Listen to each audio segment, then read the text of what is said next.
Alright everyone, how are we doing tonight? And we're going to kick off tonight with a pretty nice matchup here. We have some new teams coming into the Legends Esports organization here. We have GAP Team B facing off against GLV Esports. Things are getting ready to go, and it's going to be a pretty nice matchup here. But overall, some new faces in the league. Very happy to see some new teams stepping up to the plate, and we have so many teams here in LRS Premade. This is going to be a very fun night.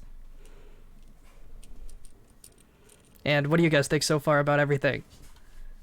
Yeah, very excited to get back into the second week for sure. Yeah, it's gonna be great. A big patch coming along. We'll see how the teams adjusted into here. And I think we should be ready to go into draft here. Let's get started without any further ado. And with that, we will head right into draft and send things right on over to you guys. And let's get this thing started. Yeah, so first ban, Jinx. Extremely strong ADC right now. Good to see that out of the way. Seems like they don't want to be picking it up, so they don't want the other team to have it. We're gonna probably see some jungle bans coming through. Morgana, Rumble, some really strong junglers, but the Galio gonna be taken away. That's a comfort pick from their mid laners, so they don't want him having that ever. For sure. Usually you want to get rid of the comforts first and try to bait out some of those like really strong OP picks from the other side. If you're playing red, you don't want to like lead off with those bans just because there's always a chance that maybe blue side isn't comfortable playing it at all, so they feel like they have to get rid of it. I don't expect that we'll see that. The Lee Sin ban also coming through is actually more of a top mid lane ban. Usually you're not going to be seeing it in the jungle as much as the top and mid lane just because Lane Sin has become a very dominant lately. Yeah, they are going for a lot of the meta bans here, despite being blue set and being able to pick them up. Meanwhile, GLV is going more for the focused picks that they have seen in the other teams' OP.GGs and things like that. We'll see if they're able to first pick away something insanely good in the meta right now. The Rumble is banned, but the Morgana is still up, so we'll see if that'll be first pick. Yeah, the Morgana is still up if they want to go ahead and B1 that. I feel like the best jungler at that point to answer is Kindred. We all know how that matchup goes. If you haven't seen the Yankos clip, I highly recommend it. He goes into pretty good detail of how that goes. Yeah.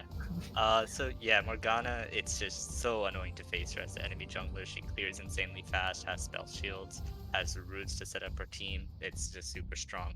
But they're gonna also grab another strong ADC pick here with the Varus, who can go a variety of different builds based on what he needs to do in the game, and is super flexible and super strong for that. Right. Obviously, you wanna opt for the lethality build. I think Hail of Blades is like the best rune also to go on him. It feels a little bad if you're forced to go something like Arcane Comet or go his lethal tempo attack speed build and on hit. And that feels it doesn't feel nearly as good as that Hail of Blades lethality. So hopefully he's able to build that. But if I'm Team Gap Blue, I try to draft a little more meat on the team so that it forces Varus to play that lethal tempo build instead. Yeah, and the Blind Shen come in here. It is technically a flex, although it's fairly strong in the top lane right now. It also received some buffs recently, so good to see it coming across. It's just an ultra strong pick in the competitive play because of just being able to make plays across the map whenever you want. Yeah, for sure. Being able to affect the map from anywhere is always going to be a invaluable ability.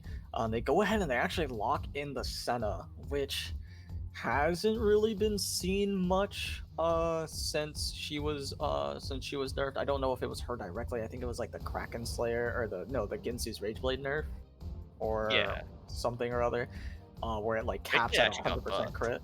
So I'm pretty sure she'll be trying to go with that build, or it could be the tank build. And despite the squishiness, they bring in Cho'Gath to get some front line in there, but it still should be a pretty squishy core if that Morgana ends up going jungle.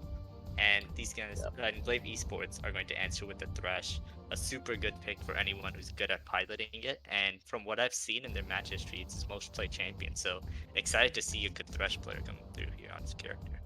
Yeah, could be pretty hype for sure. It's always really fun to watch a good Thresh player, as you are saying. Also, something I like about the pick is that it might bait Team Gap Blue into putting the Morgana in the bot lane. Obviously, you don't need it to go there in order to deal with Thresh. You can always just leave it in that jungle and then save like Black Shields and such for the mid to late game if the game gets there, or for team fights. Like, you still have that ability available no matter what at this point. So you don't need to send it bot lane, but if Sen is your ADC, you do want something that can that makes it a little hard to punish in the bot lane for the Thresh. Exactly, yeah. And looking at the bans, a top lane ban coming from Glaive because they have their Shen already. Meanwhile, Morgana can go into the jungle, so you're going to see continued pressure on the enemy jungler. That's his third one taken away now. And the Akali, which is actually a top ban as well, I believe, because it's their top laner who plays it more than their mid laner. So they're just trying to take his comfort picks away from them to give Shen a nicer matchup here. I can't help but notice they're taking. Are they assuming that this is a Cho'Gath not top, or are they, because Cho'Gath should be the top laner? Yeah, that's so I don't true. know. So I don't know why they're getting rid of Camille and Akali. That seems like a bit of a blunder. It seems like they're not really paying attention to what the other team has drafted so far. Maybe I'm wrong. Maybe they're pretty I sure think they that might think Cho'Gath is going it's somewhere else. Cho'Gath's going like bot with the Senna, as that's actually a decent combination to go with fasting Senna. So they think that the top lane pool is still something they can exploit. On the other hand, the Yone ban comes across. That's Glaive Esports mid's like most played pick in ranked play, and we've got the Zac coming through here. Ooh, interesting. Okay. Yeah, I myself love the Zac. You can make some hype plays with it. There's squishies on the backline which you can get to really easily, and they will not have a lot of fun playing the game. So there's gonna be some crazy engage coming here with a Zac and a Shen, with Thresh and Varus following up. So a solid engage strategy coming from Ooh. Glaive. But you see Azir on the side of Team Gap Blue. Yeah, I like the Azir pick. They seem to have an identity going for them. They seem to be wanting to go for this late game scaling comp, which I like. It's just going to be very, very easy to exploit this team in the early stages of the game. If there's going to be any skirmishes in the early to mid stages of the game, Team Glaive should just win all of those fights. I don't see a way that they should really lose early, especially with their team comp. The Aatrox will help a little bit with that. I'm pretty sure Aatrox wins the matchup in the top lane against Shen, and that is certainly where the Shen is going. I highly doubt they're gonna pull him out in the mid lane. So pretty solid pick from Team Gap Blue, assuming that I'm not wrong about the matchup anyway. And we'll see how Glaive decides to round out their team here. Yeah, and we're gonna see mid counter coming here. That you can do something hyper aggro into it, but looks like they will be going for the scaling Victor pick. Yeah, solid comp from both sides, honestly. For sure, they go ahead and round it out with the Victor, which is a pretty strong control mage in the meta right now. I've been seeing a lot of that champion. Big thing with Victor too is he doesn't necessarily have to get to the late game. He snowballs very, very hard. That's the change that they made in the preseason to his passive. If he gets like 2 kills, 2 assists, maybe like even like 4 assists, some like 4 KP essentially, that champion is just absolutely rolling. Once you get, I would say 2 upgrades, he becomes extremely, extremely scary. And then add his mythic on top of that, and that champion is going to be a menace for sure, assuming that he is allowed to get some of that kill participation to begin with. Yeah, completely agree with you, and it should be pretty easy for him to get that kill participation because there's a lot of engage coming across from different lanes. You got Shen taunt, you got Zac engage, you got Thresh support, and Varus ulti, so a lot of plays can be made by Glaive to get themselves ahead as long as they look for advantageous fights. And we will see if they are able to find those advantageous fights. As it stands, as a team comp in general, I do like Glaive Esports' comp a little bit more. Lane by lane, I think I like their matchups. Minus top lane. Top lane is a little weird for me. But Shen is still a strong enough champion that I feel like he can have a decent enough time into the Aatrox. And of course, he can affect the rest of the map. which Aatrox can't really do unless he has teleport up, and if he teleports away and Shen ults away, Shen could always just TP tempo back to lane and doesn't really lose nearly as much as Aatrox could end up losing should the wave be in a bad state for him. And the rest of Team Gap Blue, not sure what their team is trying to do other than scale. So the main advantage that I actually see is the Morgana jungle, because Mhm. Zac, there's no way he matches the clear speed of Morgana. She's gonna full clear, she's gonna take his camps, and whenever Zac tries to engage, he can simply black shield and then Q his main engage and then just walk away. So it's a very hard matchup for Zac to play into, and if Morgana plays it right, she can get super ahead. What Zac can do, on the other hand, is try and look for plays. Like, that bot lane has a bunch of squishies. Yes, there is one black shield, but with Zac, it's very easy to switch on to another target really easily. So if he goes in with the support that he has from Thresh and Varus, that he has to try and get some ganks in and get some lead somewhere, or else he's going to be outpaced in the jungle. Yeah, getting outfit, like if Kindred, someone like the Kindred is going to be outpaced by a Morgana, we can certainly expect Zac to be outpaced. That being said, Zac's strengths don't really come from his clear speed to begin with, even though that's what you want in a jungler. In this current meta, I feel like a jungler's value is heavily weighted in how fast they can clear their jungle camps. Zac still has really good gank potential. He doesn't really require a lot of gank setup, and that being said, he has a lot of gank setup from his lanes. He has the Shen taunt to work with in the top lane. He has a Thresh hook to work with, a Varus ult whenever he gets that, and there's not a lot that those lanes can do on Team Gap Blue side to get away from Zac. Besides, if Morgana counter ganks and Black Shield something, Senna is pretty much a sitting duck in the bot lane if she doesn't have flash, so they just blow her flash, come back, and should be a pretty easy kill. And that is, I didn't realize that was Cho'Gath support. It's just now registering that that's happening. Yeah, yeah. The fasting Senna coming through, and just to bring attention to the meta shift that's kind of happening. Every camp respawns 15 seconds later. I'm pretty sure that patch has gone through, right? Yeah, so with that actually makes Zac a lot more favorable, because Morgana will breeze through these camps really fast, but then will kind of have nothing to do. Meanwhile, Zac will about finish his camps in time to cycle through them fairly well. So yeah, like if you looked at last patch, it would have been pretty rough for Zac, but this one, Morgana still has the advantage, don't get me wrong, but Zac has some more breathing space here with the clear speed differences.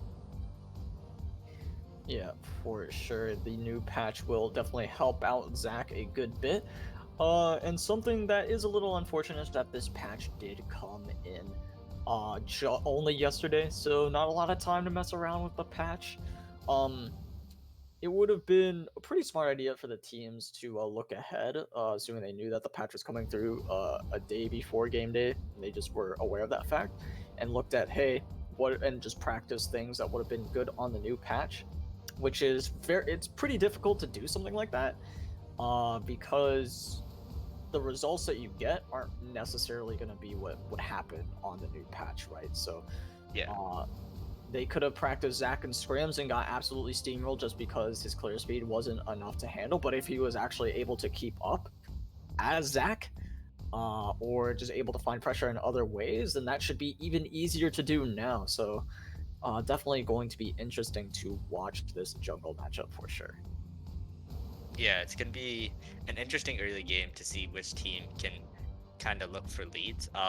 Like, I kind of give GLV the advantage in that, because there's so many avenues for them to try and look for plays. While like Azir has to do a shuffle, Cho'Gath has to land like a wonder Q to the center route, and Aatrox, like, his CC is very unreliable too, easy to dodge, easy to get out of. Meanwhile, we talked about this a lot already. There's so many different clear CC threats on the side of GLV Esports, so that should, I think, allow them to do things like get the Victor ahead, get the Varus ahead, and then be able to transition that mid lane, mid game, to try and get like Dragon Soul or other objective, or just straight up win every other fight that comes through. So because of the ease of execution, I think I would give GLV the lead in this game, but it can still definitely go either way based on which team plays better. Yeah, for sure. I would also give Glaive the edge in this matchup. The same reasons that you said. Mainly, they just have way easier ways of engaging fights. I mean, you look at the other side, as you were saying, they don't really have great way, like reliable engage. I would go as far to say they don't have any reliable engage at all that doesn't require a flash or any form of summoner spell or anything like that. Yeah, I completely agree. Whereas real predictions are open right now, so we'll let you guys start guessing, as I know that I already put in my prediction. So while you guys are doing that, we are going to go ahead and send it over to a quick break while we get all synced up.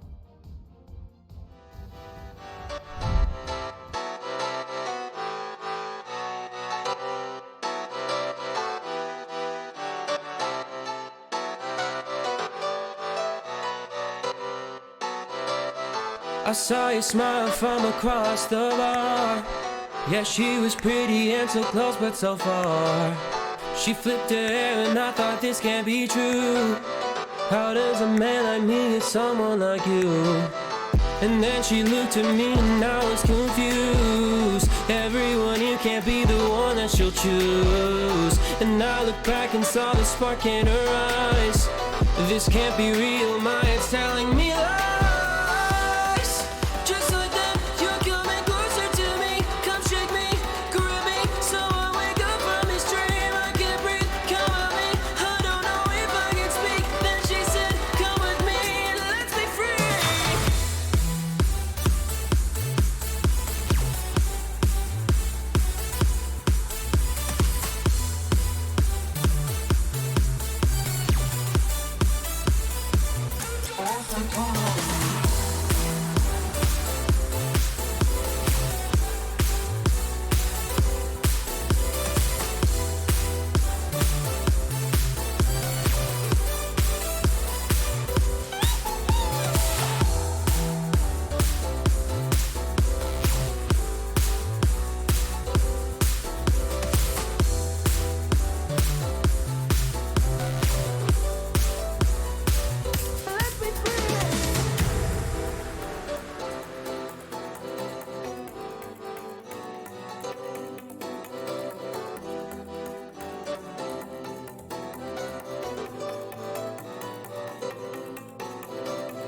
The night is young and I think this could go far. The sky is dark but you're my shooting star. Could see your face reflect upon the moon. It was a pretty summer night in June. And then she looked at me and I was confused. Everyone here can't be the one that she'll choose. And I looked back and saw the spark in her eyes. This can't be real, my head's telling me lies. Just like that, you're coming closer to me. Come shake me, grab me, so I wake up from this dream. I can't breathe, come at me. I don't know if I can speak. Then she said, come with me and let's be free.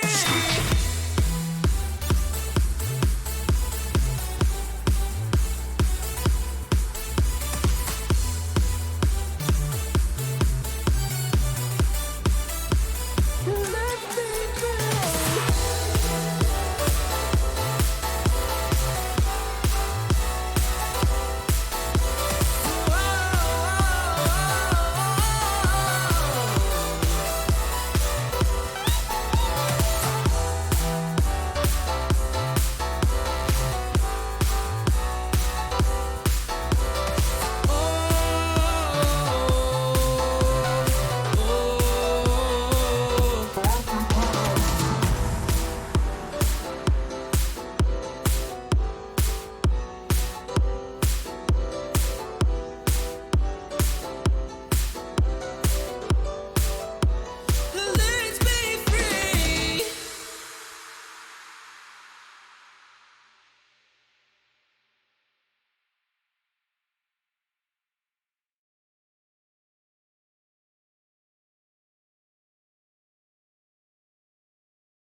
Hey everybody, welcome back after a little bit longer of a delay than we were expecting. We are finally in game, as we do see GLV Esports looking for an invade in the bot lane. So before they get too far set up, real quick, I'm going to give the rundown of who's playing what. In the top lane for Team Gap Blue, we have Jadu playing the Aatrox. We have 4U in the jungle on the Morgana. Oh, well, hold on a second before I get too much further into that. Senna might be in some trouble. Senna going to be finding 5 people in front of her. It still gets hooked, even though she tries to flash away. It just doesn't matter. She flashes in a vertical line that the hook is going. A beautiful hook from the Thresh to predict which direction she would end up going. She flashes too much to the side. They don't end up getting that. So really good job from the Thresh to make that happen. Yeah, credit to the Thresh, but I think she was just aiming at Senna and she kind of flashed and still got hit by the hook, unfortunately. Would have loved to see her like flash into turret range, something like that. Um, but yeah, they do end up getting the kill, and it's returned by a topside invade by the other team. And yeah, I think you got some time to do the names now. Yeah, right. Here we go. In the mid lane, we have Gundam. Uh, I don't want to say Legolas because I feel like that's wrong. Uh, Someone will correct me eventually. I am Way playing ADC. Psycho Koala as the support for Team Gap Blue, rounding out that team. And for GLV Esports, we have Miho in the top lane. We have Demon in the jungle. We have Tutamax in the mid lane. We have Kaiba or Kiba in the ADC position, and Cerulean playing support to round out GLV Esports. We do have and looking at the jungle, couple things that I see. Morgana did her blue, went straight to her red. Oh. Not something you usually see. Not sure if she's looking to reverse clear back up or she was scared of an invade or something like that. Meanwhile, the Zac just finishing up his Krugs now. I believe he did start his E second. Oh, there's actually a fight in the has ball. gotten hit, and they actually don't manage to find the hook onto the flashless Senna, but the flash forward from the Varus will get some damage down. One more auto ought to do it, and Thresh will provide it. There's the kill going over 2-0 for the side of GLV Esports. 1 kill on the ADC and 1 kill on the support. Cho'Gath left all alone in this lane for now. Yeah, the Thresh making the plays happen, and this ball lane is very strong. Senna should be able to make it back into lane by the time the wave crashes, so she won't miss too much. Hook goes a bit wide, but yeah, that is 2 deaths on the Senna so far. And yeah, they're gonna keep accelerating this lead, I feel. Yeah, the big thing for the Senna there is I don't think she can really be that far up. I think she has to pretty much sack a lot of this lane, or else she will just keep dying over and over again. And assuming they get this wave to bounce back, this is going to be this actually could be a cheater recall. No, in the top lane, not sure exactly if that's correct. I think he can get one off. Oh yeah, he definitely can. I don't know if he will. He's looking to look at the Krugs, which is a good idea, as think they didn't know that Zac started topside. Kind of forgot, but yeah, Morgana went back up towards the top scuttle and is now doing a bit of her topside. Some interesting pathing going on. Definitely, they could have been a lot more efficient, but they're looking for an all-in again here. Yeah, nice knockup leading into the W for Senna, and Senna still gets hooked. It doesn't matter. They're so low in the bot lane. Zac is here. Senna getting very low once again, and will go down for a 3rd time. 3 kills for the side of GLV Esports. 3 deaths for the side of Team Gap Blue. All of them on this poor Senna. Yeah, this GLV bot lane is playing on the edge. You saw how low the Thresh got because he was playing so aggro, but he is able to back off for a bit, re-engage, grab the hook, and Zac comes in, and they are able to grab another kill. This Varus is so strong right now. Yeah, and this Shen is not having a good time in the top lane. Getting ganked, he flashes, it doesn't matter. Morgana is there to collect the kill. The Q will do it. And finally, they get on the board themselves a kill for the Team Gap Blue jungler. Yeah, I think he was about to be solo killed by the Aatrox there anyway. Could maybe have gone out with the stack of health, but Morgana comes in to clean up the kill.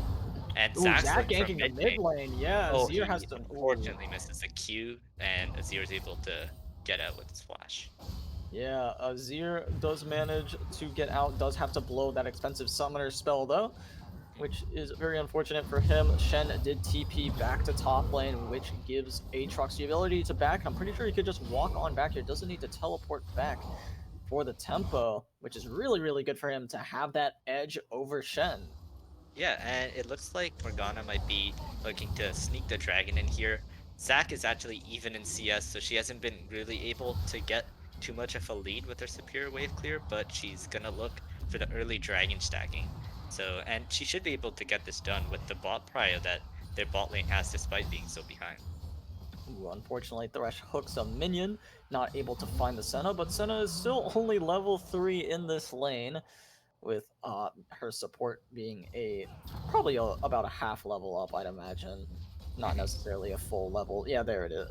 Nope, that's a full level. Which is Yeah, they both leveled up at the same time, so eating my words over here, which is going to make their power spike come a lot later. A nice taunt from the Shen though, who does seem to be a level up on this Aatrox. Not exactly sure where the XP lies there.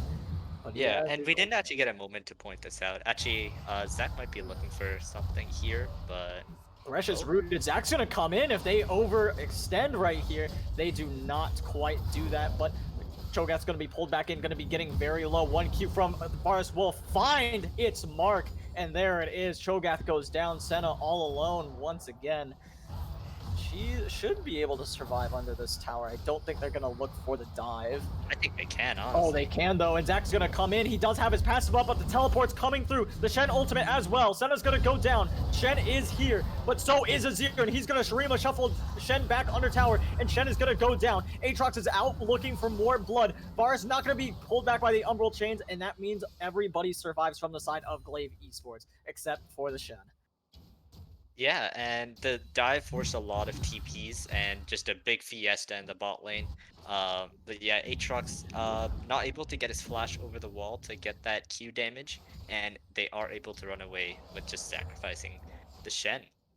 And yeah, because of such early action in the early game, I haven't been able to point this out, but Shen did take that Conqueror instead of the Grasp, which vastly decreases his trading power.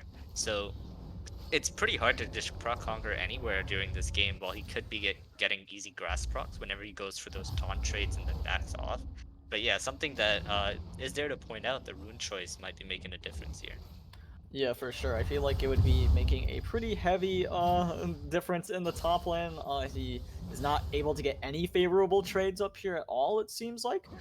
And so Aatrox does have that experience lead on him now. It might actually be even with all those minions that Shen can end up collecting. And we see a little more intention in the bot lane with Varus having a 4-kill lead. And hold on a second, Zac's gonna come in, but it doesn't matter. Azir's just gonna go ahead and QE away. He'll be just fine. As And I yeah, believe Morgana is doing the Herald right now, being very quick on these objectives, securing them as soon as they come up. She was already pinging to it before the camp even spawned, so good to see the proactivity from her to look for leads in the better early game from her.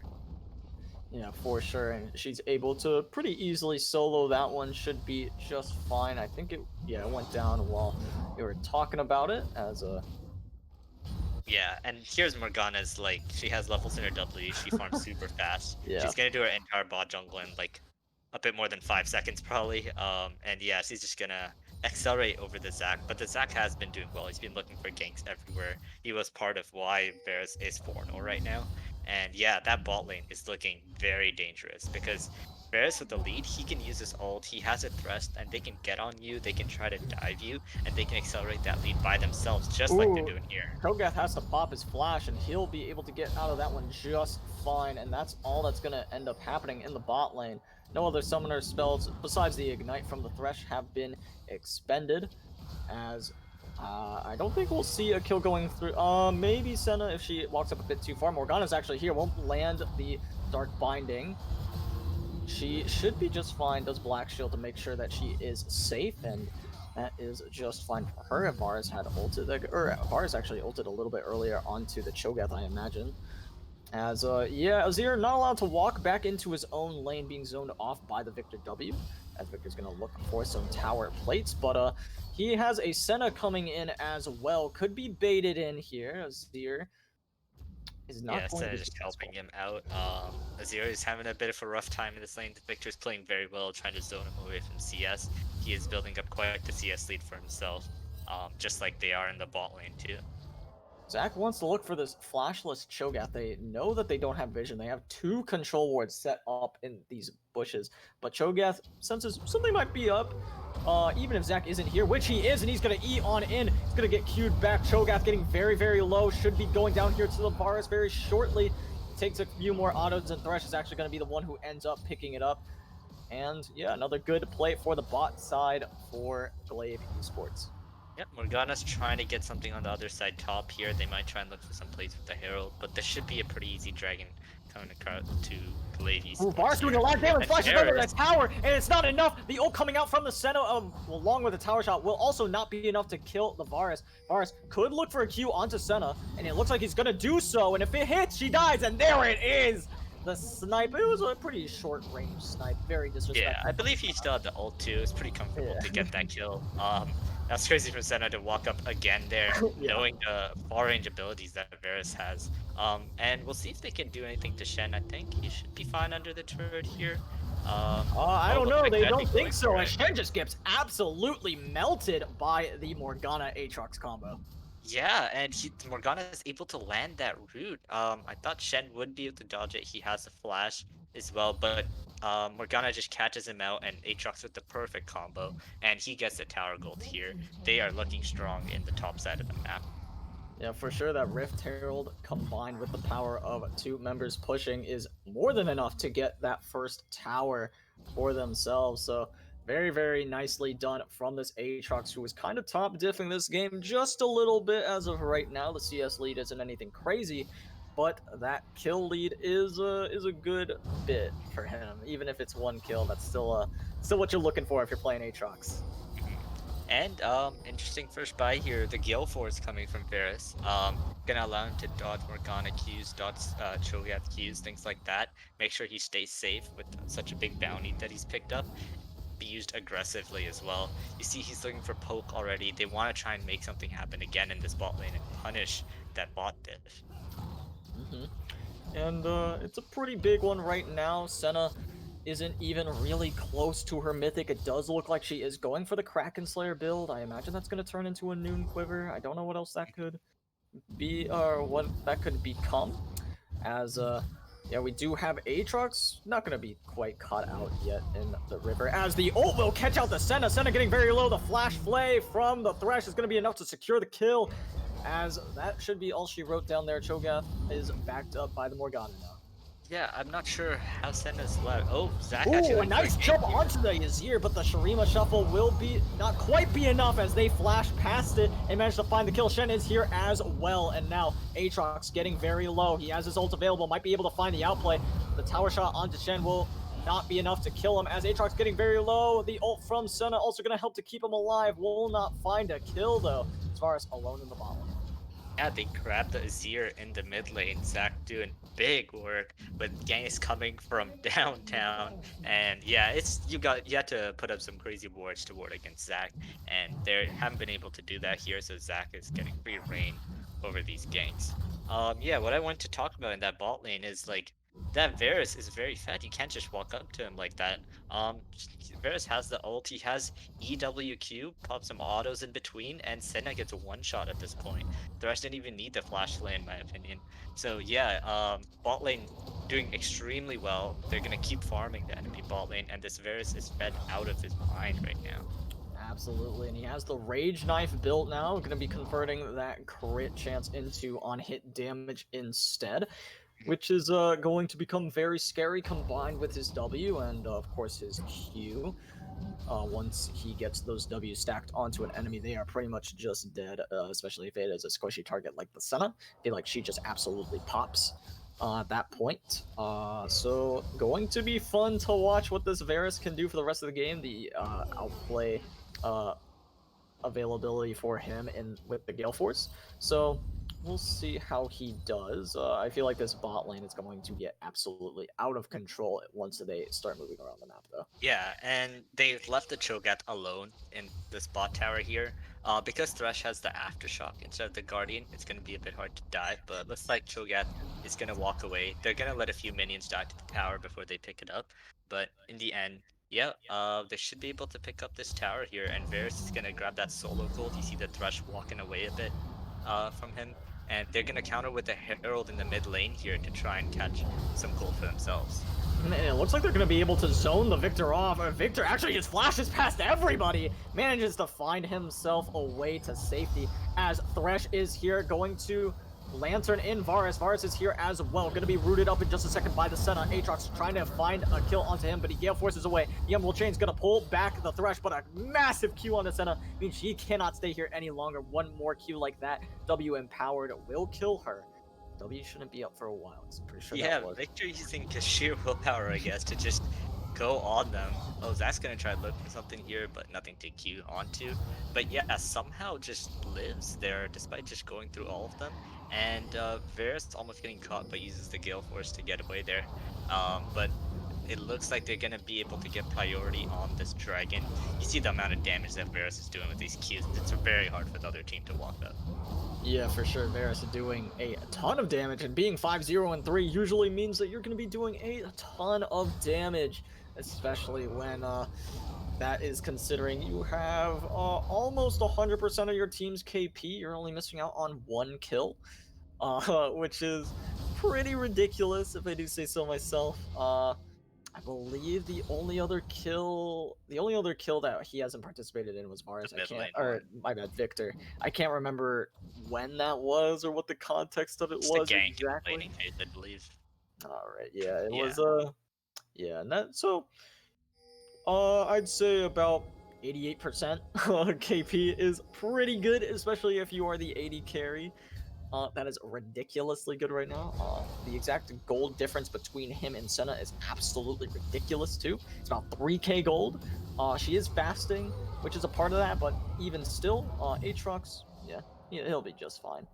Yeah, and you also see them rotating over to get this top tower, doing a lane swap, putting Shen down there in a 1v2. Thresh hook lands on gonna be Morgana. hooked, and she's gonna be absolutely melted, but Varus is in some trouble. The Emerald Chain's not gonna be able to pull him back because he flashes out of him. Aatrox is gonna go down as Zero, trying to do what he can, trying to find at least 1 kill, but he's not going to. Zach's passive is gonna pop instead, and while Thresh is very low, was not enough to kill him. The tower shot's not gonna be enough to get rid of the Zach quabs. As yeah, very nicely played from GLV Esports. Yeah, Morgana walks up while putting the black shield on Aatrox, and Thresh punishes her by landing the hook, and she just gets popped because she doesn't have her stopwatch. And because of that, they're going to be able to grab this top tower, but it is going to be returned with that bot tower being taken on the other side too. At least they're able to trade the objectives, but that's still a lot more money in the pockets of GLV Esports, and they weren't able to cash in on that juicy Varus bounty, which is what they're really, really looking for. I think on top of that too, Zach's able to grab a bit of the top jungle, and a huge mid wave was pushed in. I believe half of it was missed out, and half of it was taken by Morgana. So little things here and there that is coming to advantage GLV Esports here too. Now they're gonna back here and pick up some items, and are gonna look to be insanely ahead in the next fight. Yeah, it's going to be a very daunting task to get rid of this Varus. Not impossible, but highly unlikely that they're going to be able to do so, considering he has that Ginsu's all built up now.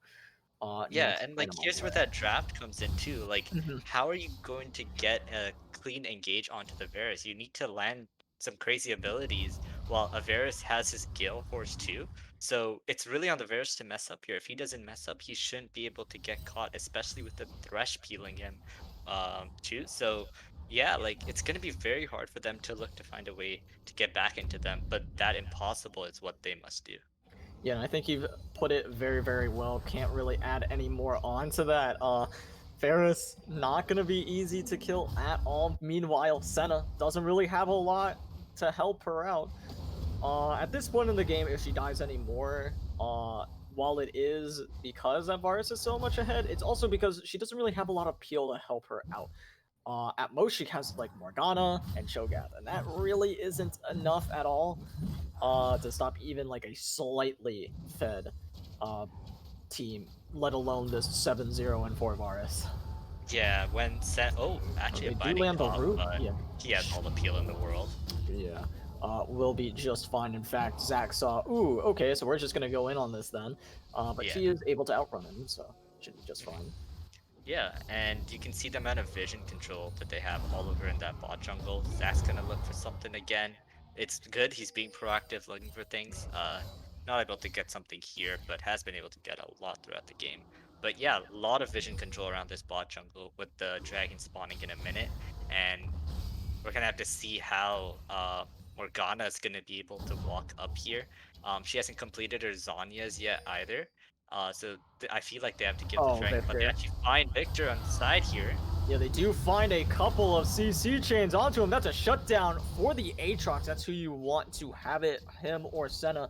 Getting Senna a little bit more into this game would have been nice for them, but it is not 100% necessary. They are looking to try to capitalize on this by taking the dragon, but the dragon's not up for another 18, 17 seconds as of right now. Victor's not going to be... Oh, a nice hook onto Aatrox, but they're not going to turn their attentions towards him. They really, really want this tower, and they're not going to be able to find it. Aatrox wants this. Varus going to take the Dark Passage out of there. Will not be going down. No one's going to be going down as a result of this. And yeah, they just walk away. Just got some tower in the mid lane. They're going to be able to come back to this dragon. Victor has the TP, so he's basically going to be there. Aatrox is going to try to match Shen in the top lane. Both of them have TPs. Yeah, here comes Victor, and a clean play by the Thresh. Follow up to Zach.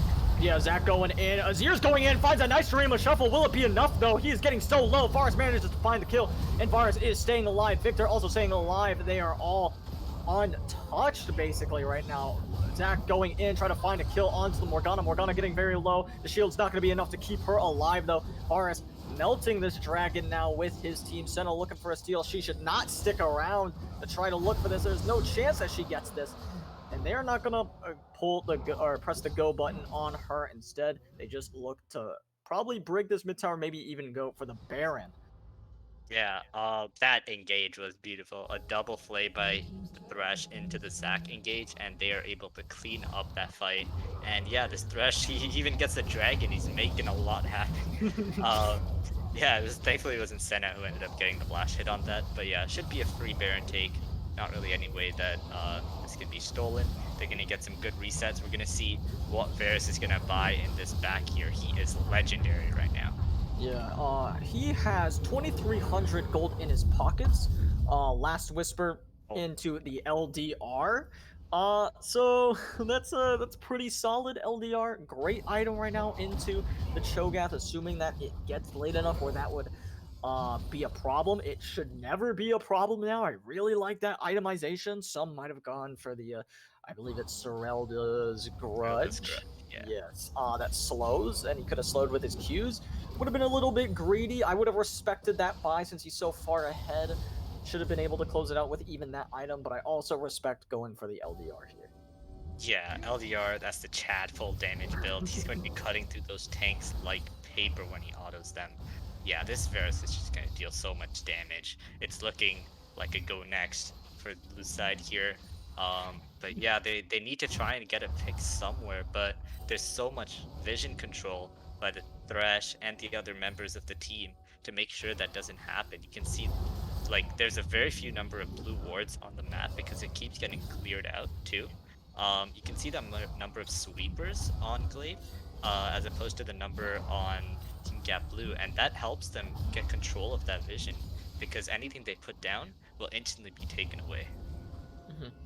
For sure, and they playing very safe right now. They it's only a matter of time, honestly, for Team Gap Blue at this point, which is unfortunate. But against this 9-0 and 4 Varus, it just feels like an impossible task to take him down. As Cho'Gath is about half HP, and Senna gets hit with, oh no, Cho'Gath getting pulled in. Zach wants the engage. They're all going in, but they're not actually able to find anything. The flash play doing a lot of work. Varus absolutely melts two members, and it is a 3v5 right now. Cho'Gath doing what he can, manages to find a shutdown on Varus. That might be enough to turn this fight around, but I don't think Aatrox is quite fit enough. Trying to find the Thresh, doing what he can, manages to find the shutdown there. Can he find the Victor? No, he cannot. Cho'Gath, the only one left alive, but I don't believe it matters that he got the Varus, as the rest of GLV Esports are looking to end this game. Yeah, Aatrox trying his best to just 1v5 in this game. He grabs the Varus, he grabs the Thresh, but the others will melt them, just like this Cho'Gath here. And with Baron buff, looks like there's going to be an ace and a good game with GLV Esports taking game 1. We do have Azir alive, but I don't think it'll be enough, as one more auto from anything would have done it there, as GLV Esports take this one home. Yeah, a clean game 1 coming from GLV Esports. They played it extremely well coming from that level 1 invade through to all these fights in the laning phase and cleaning it out very well in the objective fights as well.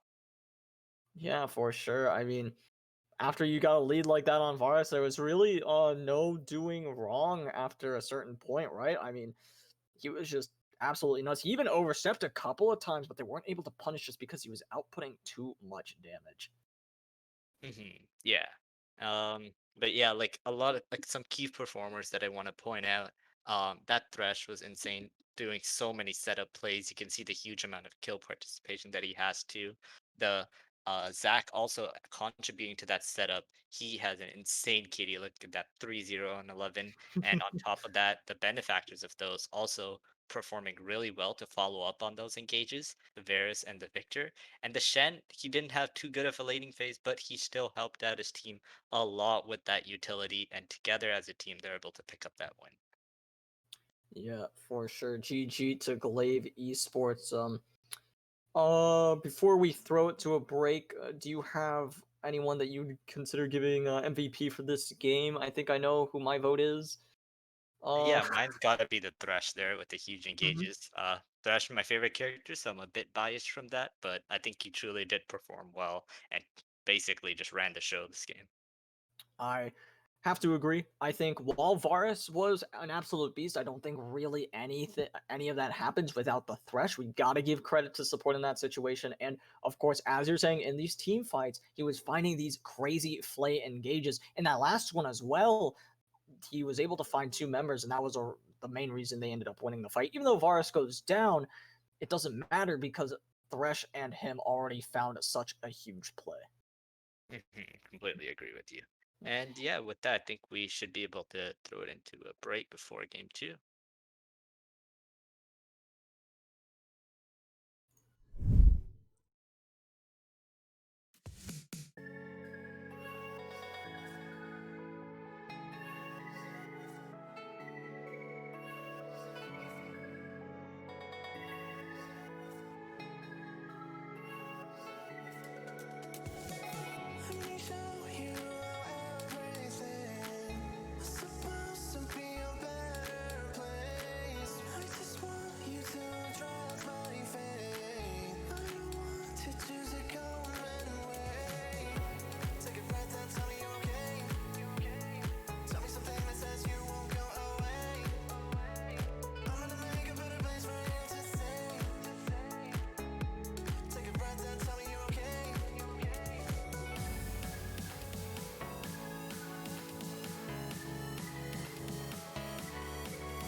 All right, ladies and gentlemen, welcome back. And before we do go get ready for game number 2, it is going to be Mr. GLV Cerulean as your player of the game on that Thresh, popping off, landing the big flash fillets, landing those game-winning hooks, especially in that level 1, and just throughout the entire game, finding these amazing hooks, playing incredibly aggressive, and just making things happen for his team.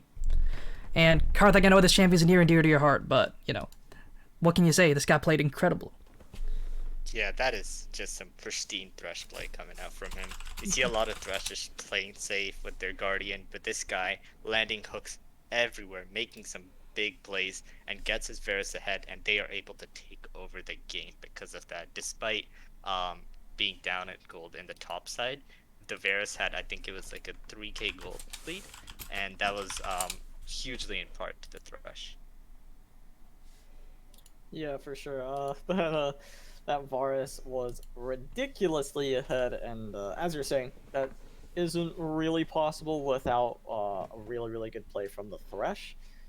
Usually I like to give some credit to the ADC, but supports don't really get all that much love, and I think Thresh definitely deserved it this game. Completely agree. Another shout out to like the jungle too. The Zac, not the greatest matchup into the Morgana, but he made it work. He had a lot of lane presence in a bunch of different lanes. He helped get the Varus ahead. He had so many ganks mid to help get his Victor ahead too. Really was a big part of being able to capitalize on the leads that his team had already gotten and able to finish out the game. Yep, and we should be getting into draft very soon. Just trying to sort things out on the technical side, but well played to the side of GLV Esports, just pressing their advantage, making things happen. Yeah, I think we should be able to see some differences in the bans coming here. I definitely don't think that Thresh is going to be left off the table. They might want to look for a bit of a different strategy, maybe go for a more conventional bot lane that's able to survive better. And yeah, try some new stuff and see what they can do to grab the lead in game 2. And on the other hand, I don't think GLV has anything to change really. Their comp was pretty well drafted. They're going to try and get something similar again, although I don't think they should be able to. And yeah, we'll see how it goes. Yep, and with that, I'll send it right on over to you guys, getting draft ready to go. Let's see how this pans out. Alrighty, and we're already in draft here. A few bans have gone through, with GLV banning away the Silas and Rumble, funny enough, on the blue side, with Team Gap Blue banning away the Jinx on the red side as well. And we'll see what else they decide to get rid of here. Yeah, some very strong bans coming across. There's the Morgana ban as well. All just really big meta picks. The Silas is also pretty strong as well. We'll see if the Thresh comes out. The Galio ban coming by GLV to target the enemy mid laner again. I think for Team Gap Blue, I would have rather seen them ban something else before Morgana, because I think there's a strong chance that if GLV isn't really comfortable on the Morgana, that they end up banning it away. That being said, they didn't seem too scared of the Morgana to begin with, so I don't feel like it's more of a red side ban no matter what. Right, because yeah, exactly. Morgana is just that insane right now, and the third one will be the Thresh. The Varus first pick looking to replicate what happened in game 1. I like them putting their confidence in the Varus still. I do want to see them pair Varus with something that can help him survive. Some picks that, like the classic lane that you see in MSI right now, I feel like is Tom Kench with Varus.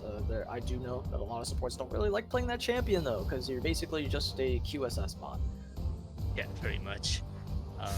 But yeah, the Sivir is the answer. Pretty good into the Varus. He can spell shield his ulti, have decent wave clear into him. Yeah, I like this pick a lot better than the Senna. I think she'll have a much better time this time. And of course, you can also E his Q. I don't know. I play a bit of Varus. I'm just never aware if the enemy can tell when my Q is empowered with W. I'm not sure if there's a visual for that. I hope there is, because that would also make it easier for her to go ahead and spell shield. Oh god. Spell shield those empowered Qs. The Yuumi coming out for a lot of sustain in this lane, and something that I actually really like about Varus is he counters ADCs that just won a farm all game because he pokes them out of lane and forces them to back or kills them. Yumi allows that to not happen nearly as easily. But that being said, Leona going to make the cat have a little bit of a harder time popping off of the champion.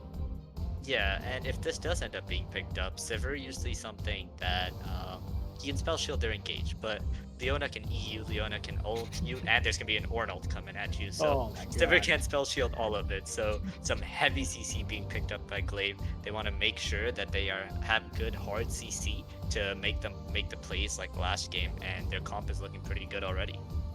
So if I'm Sivir, I would actually probably double up and take cleanse. I would have Yumi take heal. I don't think you need exhaust here. I don't think that's as necessary. No, not yet. I think heal ignite probably would make sense. Yeah, heal ignite would be fine. That being said, GLV is likely to go a jungler or a mid laner that can roam or do a good bit of damage. If they have like an assassin, I think then the exhaust heal is fine, and then you just go full just survive lane, and it's still very hard to kill Sivir if she has cleanse, because she can go ahead and cleanse the root and then immediately E right after that, or get rooted, cleanse that, and then, or basically what I just said. And then you can't really get stunned. Of course, you still have the ultimate from Leona to come down. You have the ultimate from Varus. You still have a lot more, but it's a lot less guaranteed is the big thing. Yeah, and just looking at because the Ornn was picked so early, they're built to R3 to kill, which is a good matchup into the Ornn. Can scale up, get that range, farm up really well, and eventually hope to do some good damage into the 2 tanks that they have so far. And the bans just because neither team has picked up junglers yet, some jungle bans coming out trying to take away the comfort picks from each team, and we'll see what keeps coming out here to round out each other's draft. And it does appear that Lee Sin is being taken away. I imagine they're banning it specifically because the enemy jungler plays it a good bit, even though it's not the worst jungle pick in the world. It's just not the strongest. When you still have something like Kindred up, I think that is something else that you would really want to consider grabbing. If you're Gap Blue though, I think picking up Kindred would actually be pretty decent. The only issue here is that you don't have lanes for it, so you're not going to be able to get that Kindred rolling. You'd mainly just be playing it for that disengage comp. Yeah, I don't think the Kindred would be too good of a pick because it just brings up hyper value into things like the tabbies and other like marksman denying items. Because all of them would kind of be going just like crit marksman, and that's very easy to itemize against. What I do want to see is more of a front line from Gap Blue, because they have a kill and they have a Sivir. That's a lot of damage, but they need to actually be able to hit something, which they need some peel, they need some beef in the front line to try and back up all that damage. So I want to see that coming out of their jungle and top jungle pick mainly, I guess. And that's exactly what it is. There's the set. For sure, they end up picking up the set. That could realistically go, I'd say that could go anywhere in their last 3 Should picks. be top or mid, I would assume. I could see it going jungle. It's not as strong as it once was. I think it's acceptable for this game, especially if the jungler is also proficient on the champion. At that point, I really don't see a problem with it. It's not too glaring. The Elise being locked in, I don't know exactly how good her clear speed is. I'm sure Set would be able to relatively match it as long as he takes a decent path. The Zed coming through, I don't know how to feel about that one though. Yeah, I really want to see this set go into mid lane against the Zed. Really, the set does really well into these low range people like the Zed, and the Elise jungle is actually a very potent pick right now, because with these jungle changes, ganking junglers are coming more into favor because those campers aren't going to be up for a while, so you have that moment to try and look somewhere. And the Skarner answer from Team Gap Blue.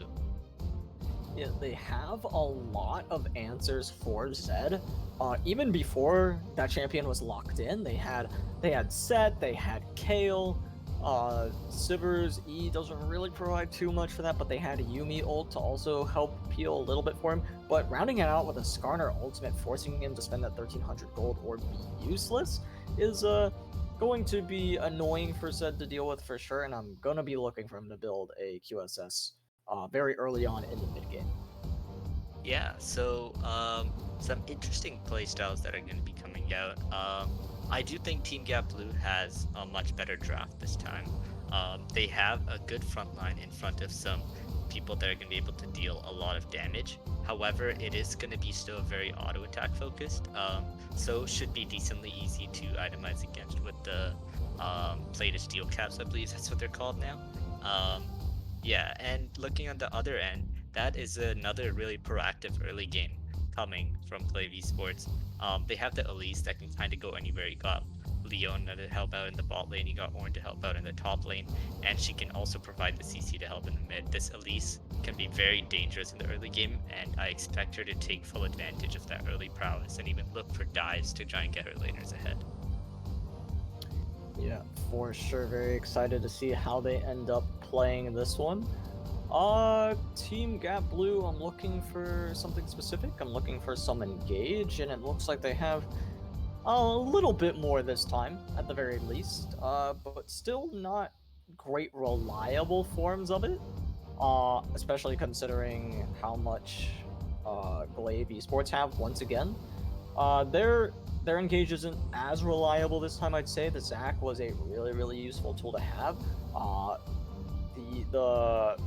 The Leona is a bit harder to land her ultimate, especially if the other members have some form or have the spell shield up, have the cleanse up, anything like that. It's going to be a little bit more difficult for GLV Esports to get on Gap Blue, but very excited to see how they handle that mid-game team fighting. That's always the most exciting time. Yeah, exactly. And it is going to be about the point at which the game kind of turns into scaling, or if GLV can take advantage of the early game, because you got a lot of damage in that early game. For GLV, the Varus is strong in lane, Elise insane early, Zed can also assassinate pretty well, and Ornn has a lot of base damage as well. On the other hand, you got a Skarner that he has decent ganks, but he'll need at least 6 to try and get some kill level ganks going. You have the Kale and the Sivir who want to scale up, and Yumi also just a pretty good scaling support as well. So we're gonna have to see GLV taking advantage of that early game and being really proactive, which they did a good job of in game 1, but they're gonna have to keep continuing in game 2, or Team Gap Blue is gonna be able to get their items and be very strong and have a lot of peel in the team fights to be able to win the game when it goes later on. For sure, and having that amount of peel that they do is would be very annoying, specifically as I was talking about, for that Zed to deal with. If they're able to scale up, I don't really think Zed gets to become a champion in the late game. Yeah. It's more like Zed is actually, like, looking as far as Assassin's Guild, he actually does scale pretty well. And the thing is, like, if you had something like a talent or stuff, you'd be on much more of a timer. But it's more the fact that Kale has something that can make a person go invulnerable. You got heals and shields from the Yumi and even a Sivir spell shield. It's gonna be hard to get on the backline and be able to actually assassinate someone, because it's pretty counterable by the side of Team Gap Blue. But it's gonna really have to be like the CC that comes from the supporting cast to try and make some plays happen in the early game, I think. Very important for that Zed to make those early game plays, as you are saying. We will see if he is able to do so. I do think I think it'll be relatively easy for him to do so, if assuming that the Sivir steps up. If Sivir plays the way she did last game on the Senna, it should be relatively easy to punish. I'm hoping, however, that she did learn from the last game, learn that she cannot overextend. Even walking a little bit, just a step out of place, will put her in great risk of dying. Yeah, I agree with you. Varus Leona has a lot of kill threat, And Sivir is someone who likes to just keep pushing in those lanes, right? She wants to try and push up, but that can easily be punished by the Leona. Her spell shields are going to have to be on point, and we'll see if, like you said, if she'll take the cleanse. And yeah, it's going to have to be them really trying to keep their distance and try to scale up without getting caught, have some wards in the river, things like that. And that's going to be what bot lane really comes down to. For sure, a lot of intervention is going to be needed in this bot lane, and we'll see which side ends up doing a better job of that. Meanwhile, in the top side, you did touch on this a little bit, saying how Kale does have a pretty solid time in this lane. Yeah, Kale is able to kind of keep her distance. It is a bit rough early, and she's gonna have to give up a few CS here and there, but after she gets her range, she's able to have some healed, stay topped up, and get her CS and scale up. And Ornn does have that assassin combo, but if Kale does have her ult, she can negate his burst decently well. So it is a good matchup at the top side for Team Gap Blue, and we'll see if they can take advantage of that. And also, speaking about the mid lane, Set should be pretty decent into the Zed, but if the Zed does make sure to try and do his combos and get out without letting Set trade that damage back onto him, Set is a unique champion in the way that his shield comes up after you've like dealt some damage to him, and if you don't give him any effectiveness with that shield and that big haymaker that comes out towards the end, Zed can actually do pretty well in this matchup. So it'll be interesting to see how well the Zed can play it and get leads for himself. Going to be very interesting for sure. Very excited to get into this one. I am looking at the jungle now just a little bit. I feel like Skarner will not be clearing nearly as fast as this, at least, though. After seeing Skarner actually has decent clear speeds. Okay. So with all the spires that he can get, never runs out of mana, has the stacking Q. There's actually a new build that's been out for a decent amount of time now. You know how the Lucidities have been really famous these days? When Skarner go in a CDR build, what you can do is actually get insane Q spend and clear AoE camps really quickly. So Skarner is able to match that at least clear speed. Where Elise has to get her advantage from is these ganks in the lanes with her cocoon falling on some other CC. So we'll see. Yeah, Skarner doesn't really have that same amount of setup with his abilities and also the lanes that he has to work with, because you look at like all three of those lanes, there's some set CC there. Yuumi has an ult like later on in the laning phase, but other than that, it's all on Skarner to try and make stuff happen there. It is not looking great for the gank setup for the Skarner. Meanwhile, Elise does have a good bit of gank setup, with Ornn having a pretty hefty knock-up for himself, the ultimate as well. If Kale overextends, very similar to the Sivir, could find herself in a lot of trouble. RS and Leona it's too much CC to even talk about. I feel like there's about 4 things that can hit Sivir. And assuming that she took cleanse, there's only 2 things that she can get rid of. So it's going to be an interesting time for her. And if she didn't take cleanse, then that's even worse. Gonna have to spell shield one thing and then hope she can outrun everything else and dodge it. Yeah, so we're about to head off into game here. Make sure to cast your votes, guys. I'm gonna put my money on GLV Esports. Again, East of Execution. I have a lot of CC, a solid draft coming from them. What do you think? I would say pretty much the same exact thing. I always value the team comp that is harder to mess up. I think is the best way to put it. Alright, let's head right into game. So we'll be back after a quick short break.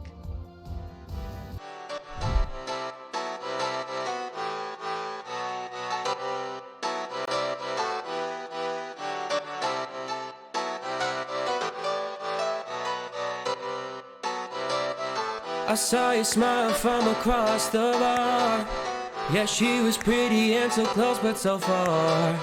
She flipped her hair and I thought this can't be true. How does a man like me get someone like you?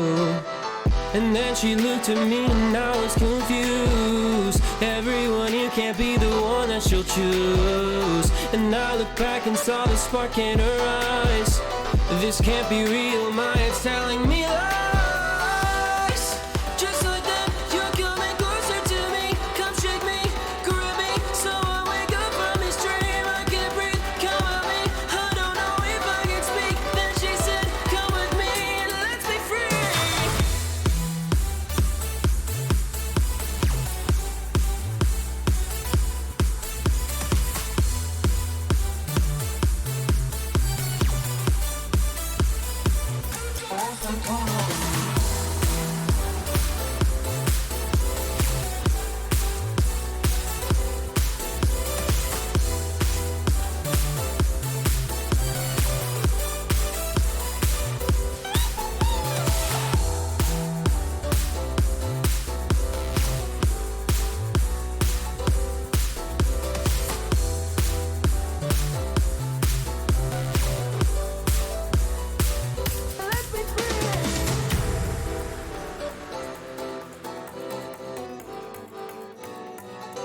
The night is young and I think this could go far.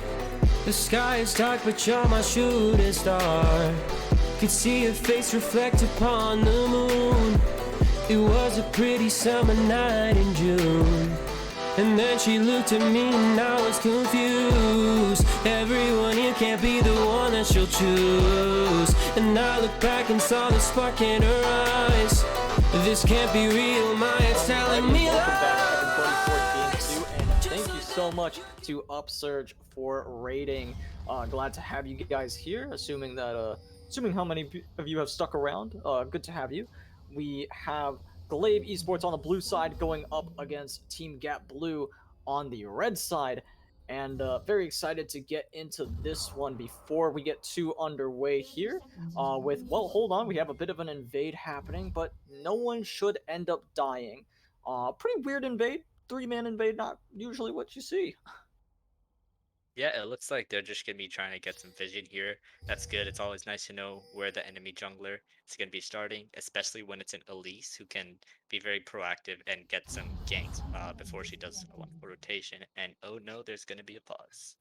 And unfortunately, there is a pause, and I believe it's the Sivir who ended up leaving, but that does give me time to go ahead and give the rundown real quick.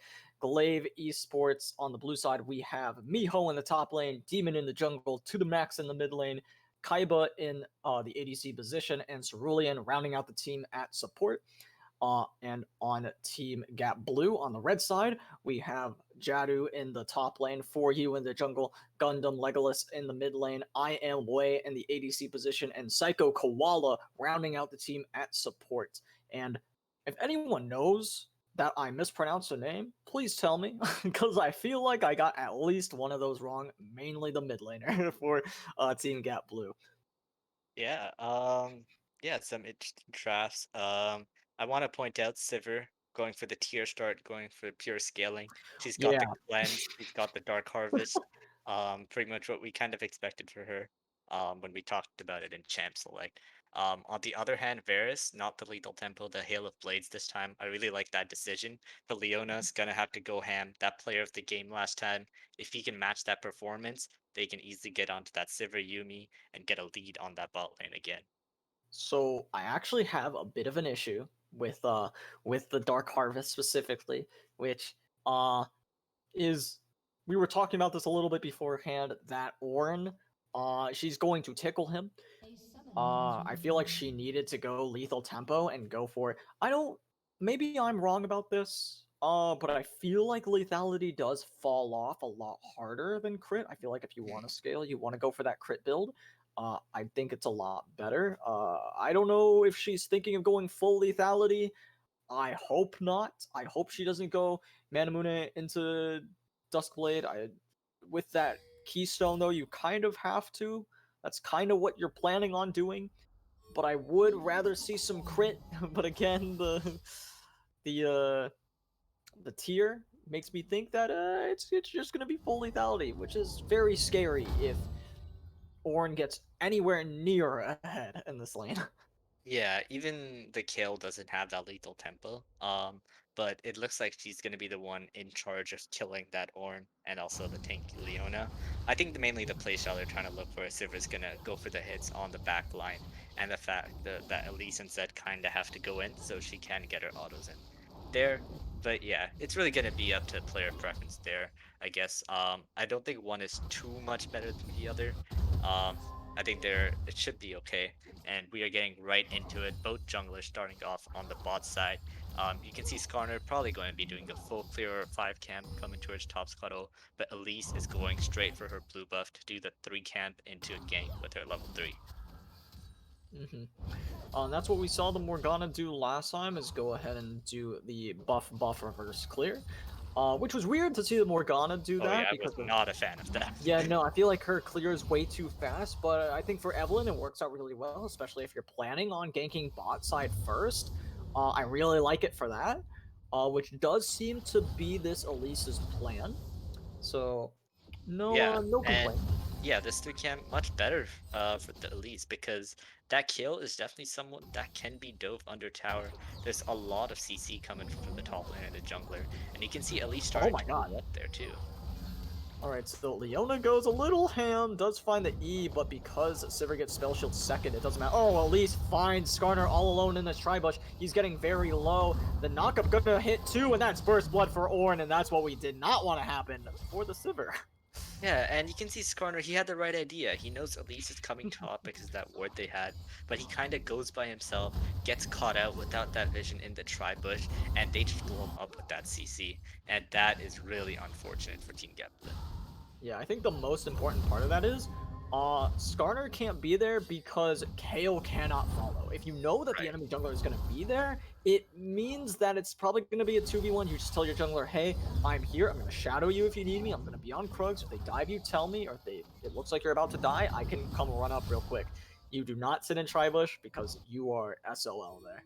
Yeah, and they're going to be trying to look for something in the mid lane. The Leona, I don't think she's going to be fast. Oh, a nice E onto the set. And the Leona forces the flash out of the set as well with her own E. Very nicely played from her. Does have to burn her flash to do so, but I think that the mid laner's flash is a little more valuable than the support's flash.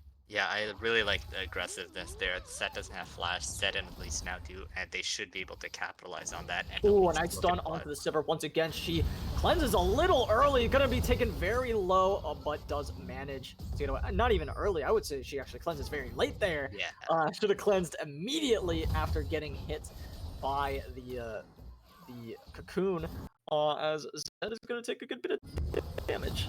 Yeah, and we talked about this mid lane matchup with how... Oh, a nice sidestep from the set, keeps himself alive. A nice knockup from the Ornn, though, getting this Kayle very low. Won't be able to kill her, though. Don't think he has the damage for it.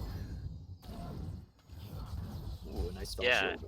Yeah, good spell shield there, and it's a party in the mid lane. Both junglers are over there trying to help out their mid laners. And yeah, here's Zed trying to finally use his range. We talked about it in Champs Light, how Zed can't go too far in. Oh, Elise is actually still looking mid again, but another dodge of the cocoon means Set should be safe here. Yeah, Set is just barely gonna be able to get out, and also a good bit of damage went in onto the Varus. He had to actually expend his flash to survive there, which was very interesting to see, as Leona's taking a good bit of damage. Should not go down, though. Don't think they have enough poke. We're gonna get... Ooh, that could have forced a recall, honestly, out of the Varus. Even though he has heal, I think it's very risky for him to stay, should that Q hit. But it will not, so... Ooh, a nice flash from the Kayle is going to keep herself alive. Ornn getting very low. He has to flash away. Kayle going to be able to survive the two-man dive from the side of GLV Esports. And now Sivir doing what she can and ended up forcing... Actually, I think she forced the heal out of Mars. There it is. Yes. Yeah, Leona's trying to go in, but they're a bit too low right now, and it's a bit of a unfortunate thing. Leona used her flash in the jungle there to force mid flash, and now she doesn't really have that Summoner to try and go on the Sivir. So the Sivir Yumi are doing a very good job of poking them out of lane. You can see them building up a small farm lead if they're able to push them off some CS. And Zed going in there for the extra auto. Really good to proc the electrocute there. The Skarner looking mid after taking that bot jungle. We'll see if anything can happen here. Yeah, Skarner level 4, the E not gonna connect from the set either. So should be no kill going over at all in the mid lane. So Skarner just gonna start walking up to his Raptors, which I believe are up right now, and they are. He's taking them as we speak. Krug's gonna be next on the list, and Elise might meet him there. Yeah, Elise gonna be looking for that top lane again, but Kayle now does have that ult to secure herself against the dive, so it shouldn't be that bad despite not having the flash. but it is at least the diving monster, so we'll see if they can get a kill over here. But it looks like she might be just going to find Skarner at the Krugs when he walks up. This is a beautiful play if Skarner's actually going to make his way over here. They do know that, hey, Ornn isn't here anymore, but Ornn misses the knockup. That could have been a kill. I don't think it is. No, I think the knockup is enough to secure it.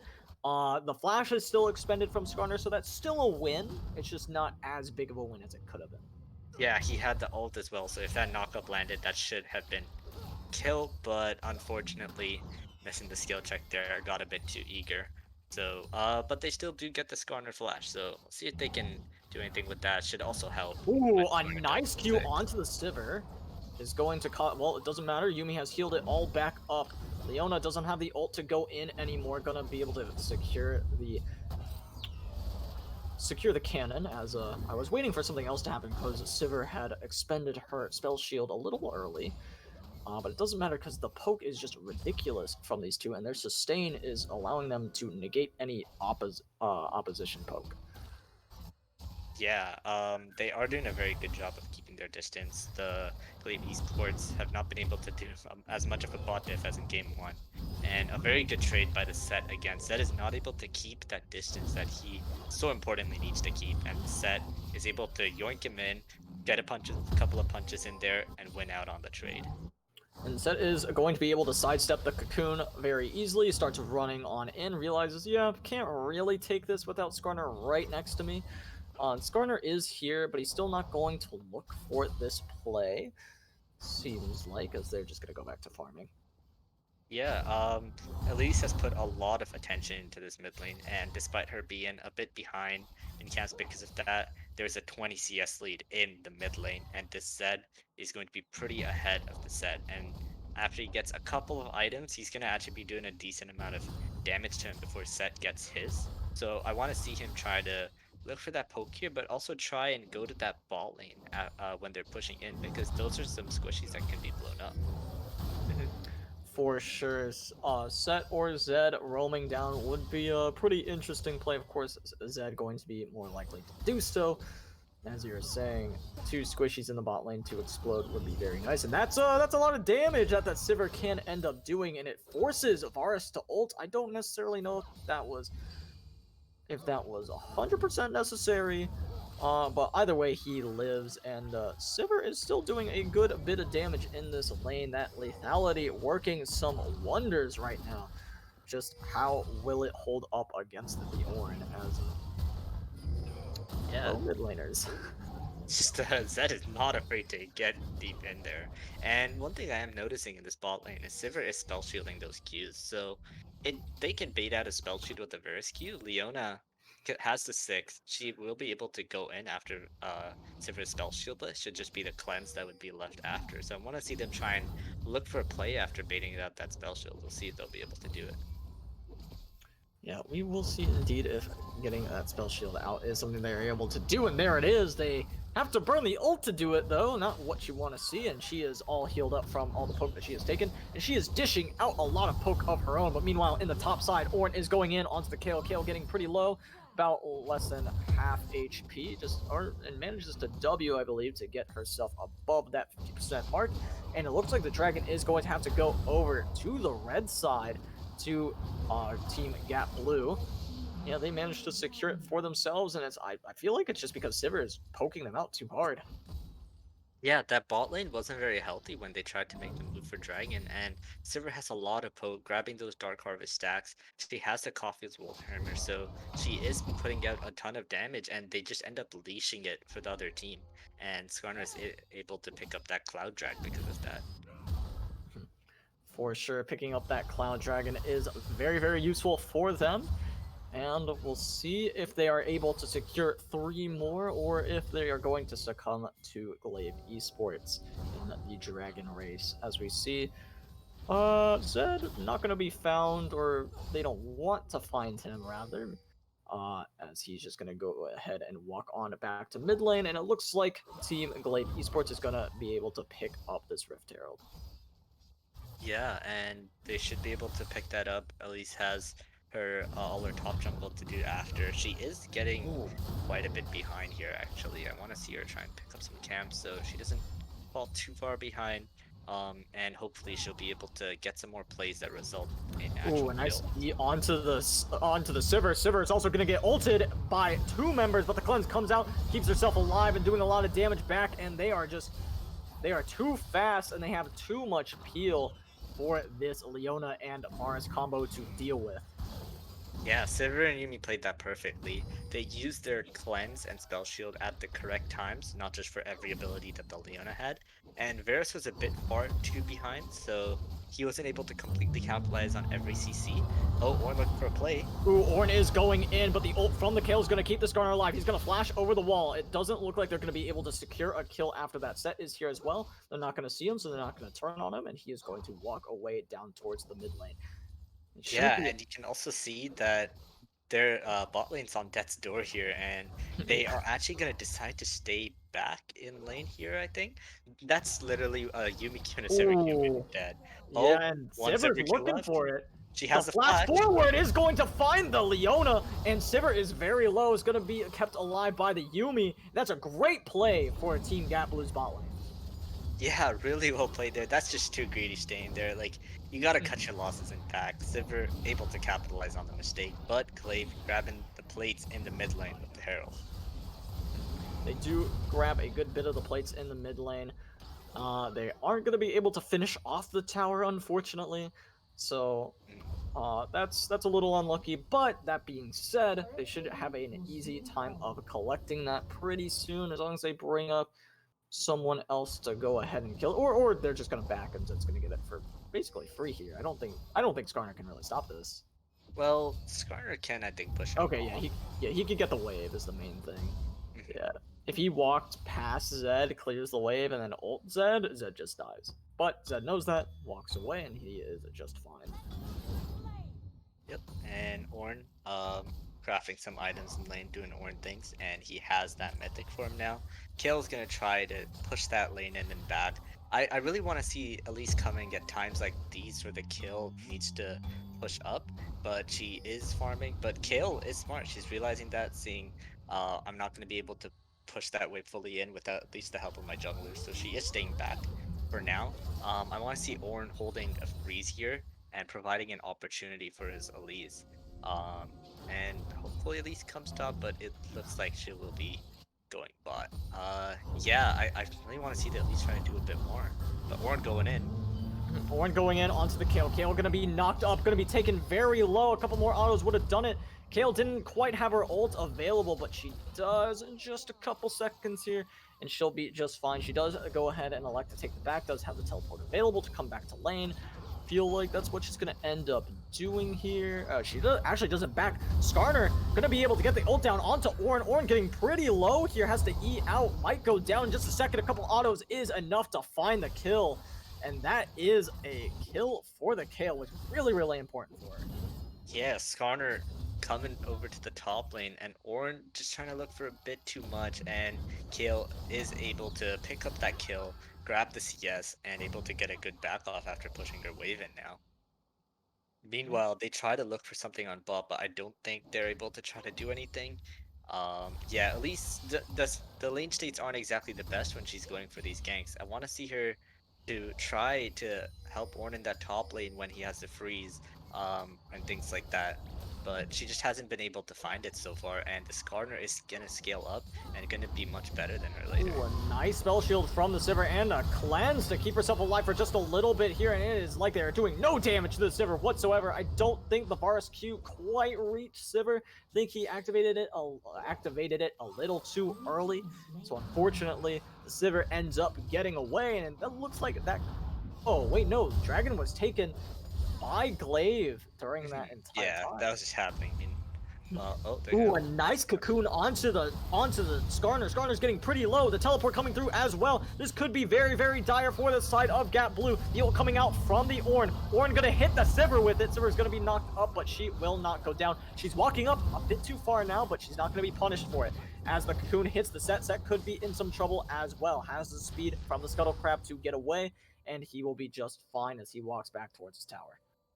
Yeah, TP comes in from the Orin to help secure the kill, but on the other hand, Kale's gonna do some big damage to this tower. We'll see if he's able to actually just finish it Ooh. off from Orin Oh, a back. nice engage from the Leona onto the Sivir. Sivir has to pop Spell Shield, but she pops it a little too early. As a result, will she get stunned? She will, but the Yuumi is able to find the kill onto Varus, as now Set doing his best to survive in this mid lane. Does Zed have ult available to him? He does not. And the flash forward from the Elise is going to pop the flash out of Set because of the cocoon, and he is going to get away, but is a summoner for summoner.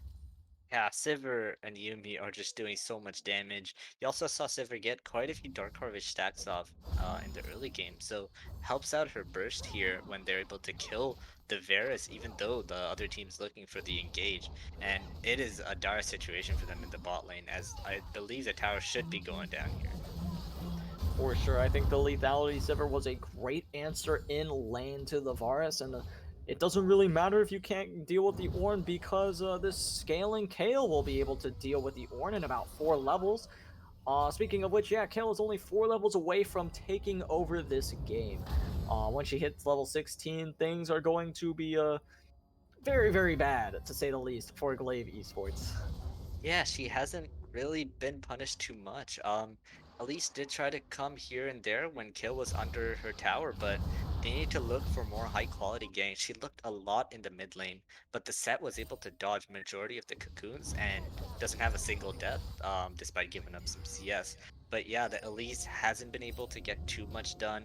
The Zed does have a kill, but again, not too much done, and it is giving them the chance to scale really well in this game now. For sure, being able to scale well in this game is what you're looking for if you are the side of Team Gap Blue. The Nash And is on the too. other side, I just want to point out that's Go for it. Duskblade on the Varus. He doesn't have the lethal tempo. That's one assassin set. That's not going to be a lot of damage on the side of GLV Esports. So I really think they're on a big timer here to try and make something happen, or the other team will just scale way too hard. And it looks like they're about to start scaling a little bit more here. They were looking for the ult onto the Leona. They're able to find it, and she is being dragged away. She is still able to walk away a little bit. A root down onto the Sivir. Sivir getting very low, and she's going to have to flash away. Leona going to go down in the midst of that battle. Sivir going to be healed up a little bit more by the Yuumi. The Zed ult's coming through, trying to find the kill, but he is just getting absolutely melted. The kill will come through. Varus finds the kill onto the Sivir, though, and the healing for the set is going to be too much. There's no way Varus is going to be able to find this one. Possibly Yuumi does give him the shield, which allows him to get the kill, and look at all that healing coming through. Yeah, and Skarner gets interrupted on his flash. They combo the Yuumi ult at the same time as his Skarner ult, and don't really stack their CCs too well, and because of that, GLV Esports is able to punish them and get a couple of kills, but in the end, Set is barely able to kill that Varus and use that Yuumi healing to win the fight in the end. That was very close. This is pretty unfortunate. I don't know if Varus had the executioners to begin with during that fight. Okay, so I'm just being told that he bought it after the fight. So having that grievous wounds finally, I feel like he needed it a little earlier, but now that he has it, things should start looking at least a little better in these team fights. Cutting that healing is going to be very, very valuable, as well as Zed opting for a Serpent's Fang.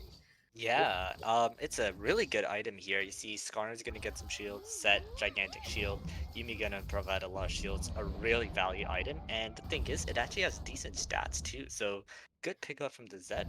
We'll see if he's able to do anything with the amount of damage he's picked up just now. A great spell shield again from the Sivir to negate the Leona ult. Leona also very, very low right now, cannot look for an engage, she will just die. Yeah. Skarner's actually going to be cut out here. The teleport onto the ward that's right on top of him. Whoever's teleporting in might be in some trouble, so the rest of the team has to come in to help. Set a nice ult goes down. He might be able to find 2 kills for himself. He does! A double kill for the Set, and now Sivir is looking to clean up the rest of it. Ornn not taking a lot of damage. Zed goes in, finds a shutdown onto the Sivir, but Kayle is here as well. The slow coming out from the Yuumi. The knockup not going to hit because of the flash coming out from the Kayle, and Zed flashes over the wall as well to get himself to safety. I don't think he's able to assassinate this Kayle without his ultimate. could look for it if he's getting a little greedy. She's only level 13, but she's still going to pump out a lot of damage and will have too much healing from the Yuumi. I don't think he has grievous wounds himself. He does not. He might still look for this though. Getting the dragon pretty low, might just look for a steal, might be content with that, but he's waiting for his ult to come up. I think oh, he manages to find the steal, and Ornn is here as well, teleported in after healing. Leona back as well, and it looks like both teams just want to peel out. No, the red team wants more. They're trying to find the kill onto Ornn. Ornn getting very low. Will they be able to find the kill? I don't think so. Zed ulting in, a nice knock up onto 2 as Set's trying to do what he did before in this last team fight, and he is shut down by the Elite. Sivir is here to find some more. The Q goes wild though, and wow.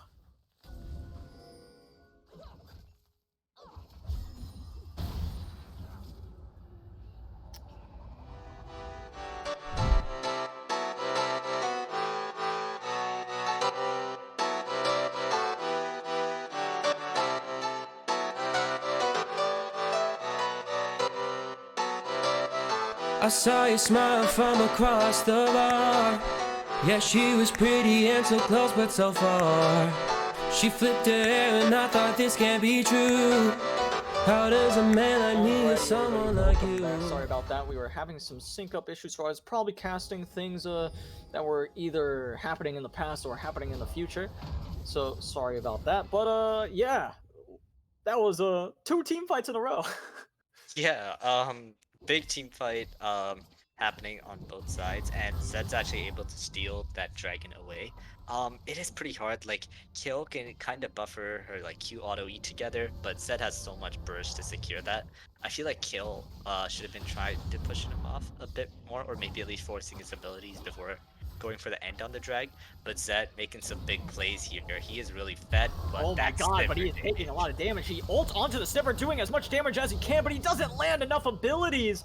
And as a result, he goes down. I feel like he hit basically not, or he was just exhausted during that time. No, he was not. He wasn't. Yeah, not a lot of shurikens were able to land, but also that Yuumi healing. Keeping the Sivir perfectly safe.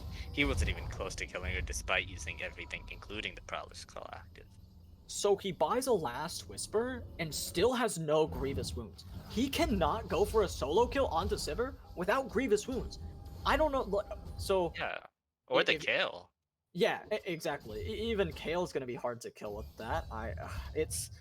It's a little frustrating. I feel like if you're picking that champion and you're going for, if you're trying to make plays like that happen, you need Grievous Wounds to make it happen, or else it's nigh impossible to do.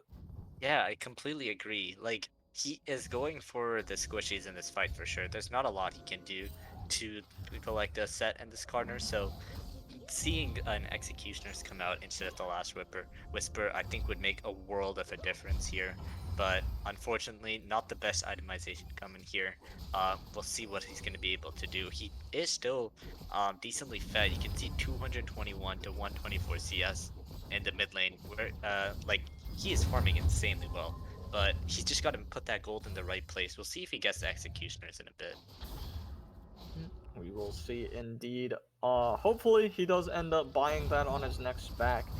I would imagine that he just finishes his Last Whisper item though, or something like that. I could see him doing that as well, which would be most unfortunate. But meanwhile, something to keep an eye on is that he has Flame Horizons, his opposing mid laner. Yeah, some really good CSing coming out from him.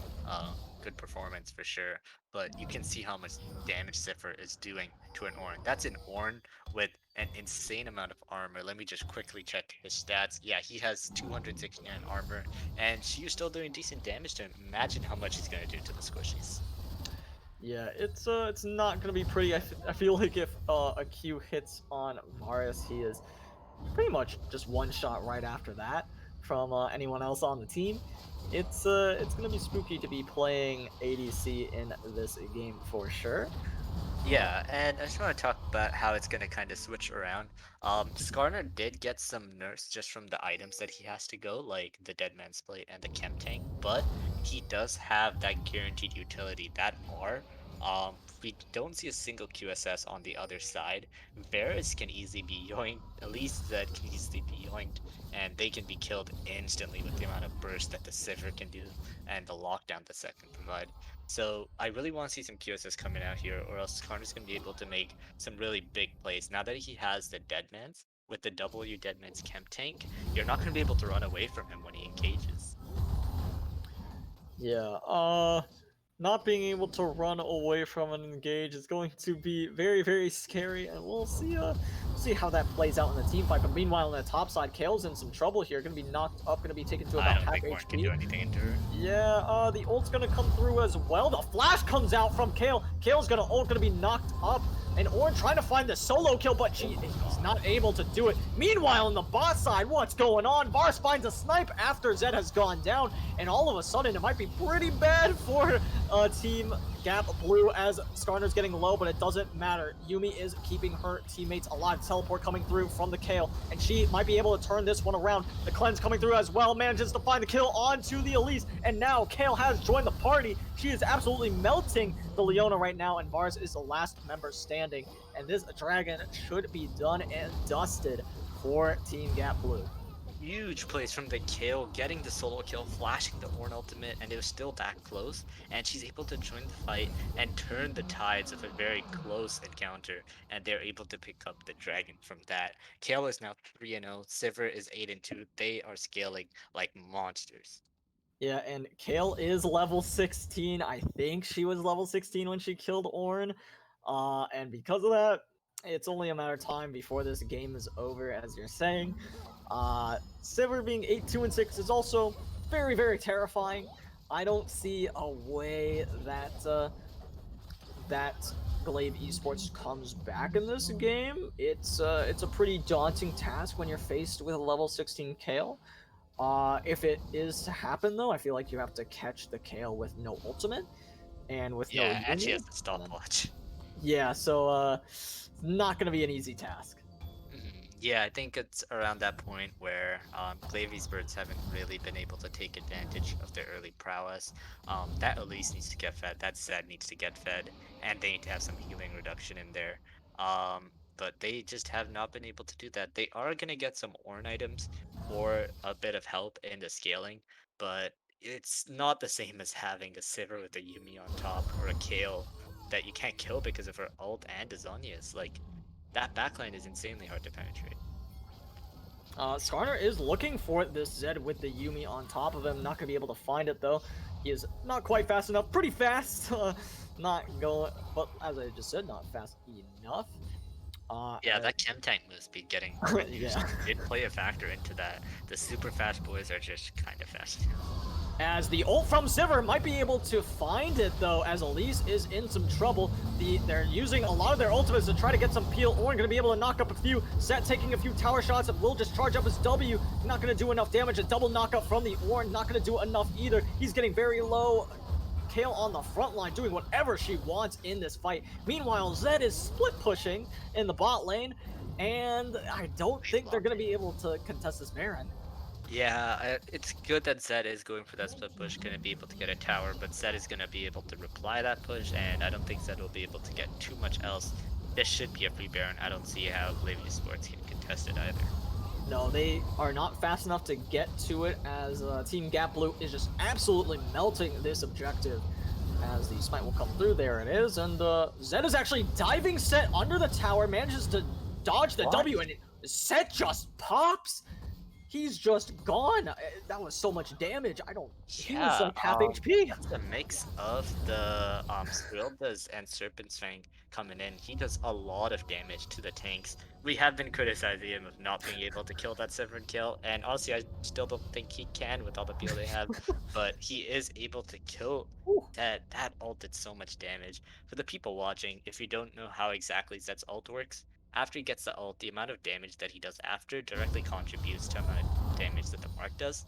So he gets that ult down, gets 3 shadows down, gets a lot of damage into the set, and that Mark will just melt him when he has that shield on him because of what the shield breaker does from Serpent's Fang.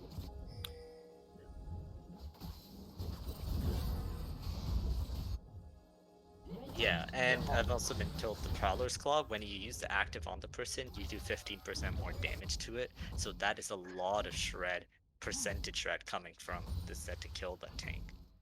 Yeah, and Ornn has become the control ward clearer. He's clearing 3 control wards at the moment. But oh, Sivir looking The for this trap. Varus, but might be in some trouble herself. The Speed Demon, Skarner looking for the Varus. Varus is going to be ulted. He does not have the QSS to get himself out of there, and as a result, he is dead. And Elise is not going to be shortly following, or is going to be shortly following him. There she goes, as Zed is not able to solo kill this kill. I imagine he could look for it if he had his ultimate available, but I think he already used it trying to kill her, was not able to do so. Yeah, Kill has ulti and Zanya. Should be a pretty tough task at this time, but we said that about the set, so you never know. We also said Varus needed QSS. Where is it? I noticed that he has a null magic mantle, or yeah, I'm pretty Yeah, I sure think that's he what that might be trying to build it now, but it is way too late. Yeah, I think he just bought that. As Zed is being chased down, he is going to be able to get away, though. He used his W to do so. As, yeah, Varus, it is 30 minutes into the game. You needed that, like, 10 minutes ago. 5 minutes ago, if I'm being generous. More like 10 minutes into the game. That Skarner can Yeah. look really easily. You just have to pay the Skarner task. You can't greet there, and it's gonna be the Dragon coming over here. Team GAPB is going to be looking for their 3rd Inferno. We'll see if Elise can go for the steal, but I think she's just too far behind. I don't think they have any business fighting this once again, because Varus is still missing a QSS, and Skarner could walk at him right now and kill him. But he is going to be rooted, stunned up, and Set is in the backline doing what he can. He ults and he's actually hitting a control ward at the moment, not able to find the kill. Meanwhile, on the other side of the fight, Zed is being ulted and being melted by the rest of GAPB, and the rest of GLV Esports have to run away. Yeah, huge plays coming there with the engage from Team GAPB. GLV try to counter, but at this point, they've been outscaled. They're too far behind, and not really much for them to do. You finally see the QSs on Zed, still not there on Varus. Those things need to be there much earlier. Yeah, absolutely, and it looks like they're going to be able to take this inhibitor, or no, they actually cannot take the inhibitor, my bad, as she gets rooted and absolutely erase the shutdown for the Ornn. Not exactly who you want to shut down on, but you'll take it nonetheless. You definitely want to cash in on that bounty, and I don't know where she went. She just got popped. Yeah, pretty much. Shows you how much burst is still there. Zed is about to spawn now, but not really any objectives for them to take. They should be looking for some vision, looking for the enemy's jungle, try and set them wards down, and try and get some picks off that. Because they still have the Elise, they still have Varus, Leona, and the Ornn.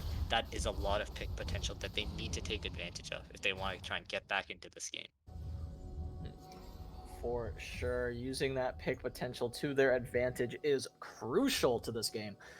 And it's going to be a difficult task when you're going up against someone like the Kale, and she's level 18 now. On the plus side, there's only one item that she can get, so she can't really get too much stronger. But on the other hand, her being strong is really it's terrifying if you're the side of GLV. Like 350 CS, and it's like she has been farming out of her mind, taking everything in sight, and she has 4 items now. She has the Rabadons. She is going to melt people, just like the Sivir is. And yeah, they need to find a way to catch her out, but with the ult and the Zanyas, unless the kill misplays, she should have enough time for her team to cover her back. And ooh, Zed going in onto the set, knows he can pop him like a bug, but the Guardian's Angel gonna keep him alive. Zed is doing what he can to get away, slowing the Skarner as much as possible. He doesn't have the QSS available himself. No, he does actually, and he uses it right as I mention it, but they are still running him down like a dog. They ult him just now. Wait, he QSS the stun actually, which is a little weird. Leona comes in to help him though, slows his aggressors, and meanwhile, a great play from GLV Esports to start taking some mid lane objectives. Yeah, they really honed it too far on the Zed, who can get out really QSS. You can see how handy it came in there. Having that QSS actually allowed them to stall and for them to get that mid turret. And if they can keep up this mid prio, they can try and turn that around into a Baron. And it looks like they're gonna try to do so, but Skarner is having none of it. Has the Yumi on him. He wants to try to find someone, but they are all getting too far away. And Sivir ults, That's just a really little interesting. weird. Yeah. Yeah, Skarner doesn't have the ult. He can't really make any big plays right now. But yeah, that's gonna be Silver ult going down. This set is a huge menace. That's the inhib taken down But now. he has the ult available to him as well. Shouldn't be able to find too much damage onto Kale. Kale's just gonna ult the Zed ultimate as well, and he just gets popped. But Kale is not here to help with the Baron. The teleport is available though, and they realize that, and they're gonna start backing off. They do not want to get engaged upon, but it doesn't matter because they're gonna find the engage anyway. As the Ornn ult is gonna come out, Kale is here as well though. Set's gonna find the Elise, and Ornn has to run away. Ornn's gonna get ulted back into the rest of the team, and he is just getting fed upon by these hungry wolves as they're gonna go ahead and get onto the Baron now and take it very, very shortly here. Yeah, Zed with huge split push threat. Oh, they're actually gonna go for the soul, which is, I think they can finish the Baron, or they're just actually. Oh no! Oh, they want the end. Oh, they want game. They could probably take this. I think Kale is strong enough that they can be like, yeah, we can do this. Oh yeah, definitely. And yeah, I don't think there's any way they stop this Kale. Kale does have ults coming up shortly. Leona's going in for a last-ditch effort play, and she just gets melted. Faris is going to be up next should he stick around, and he has to if he wants to try to have any hope in this game. And a great recognition from Team Gap Blue to close out this game. Yeah, using the Sivir ult, much better use than the last time. They're able to get the movement speed on the minions, grab the inhib, grab the towers, and come back for the game 2 victory. This is a hype series. For sure. Very hype series that we have on our hands. 1-1 this next game will decide it. How did you feel about each player's performance? Are you looking at anyone specific for player of the game right now?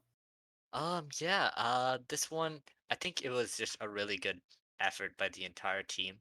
Mhm. I think, like, they really played to their comp's win condition. They didn't lose too much early game, and they were able to scale up really well. I'm looking at mainly like that bot lane kept their distance really well, and that Leona just couldn't engage at all into them, and that Sivir was a huge threat. And on the other side of the map, that kill played really well. Not a single death this game, despite being into so much CC. So it's gonna have to be one of them. I actually think I'm gonna give it to the Kale now because there have been so many 1v1s where she's able to pick up the kill and then teleport into the fight to turn the tides and give them the winning fight, which usually leads into objective or even the end, as we saw. Mhm. For sure, I think Kale did a really good job this game.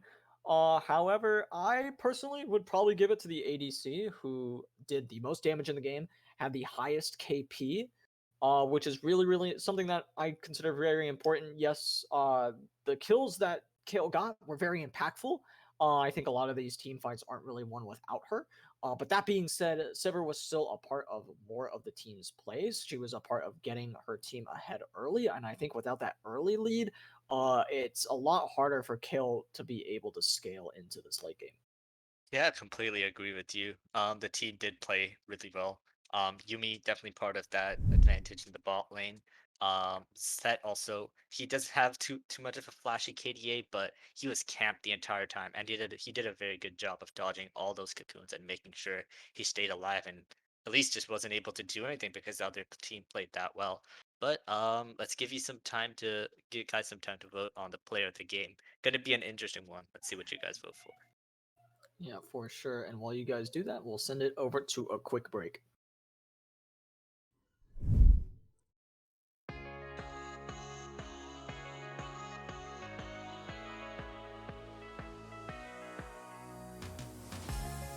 I was lost, just a shadow of myself.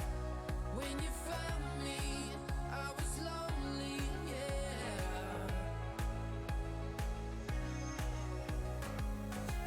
But then you took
this chance for one last dance with my shaking hands.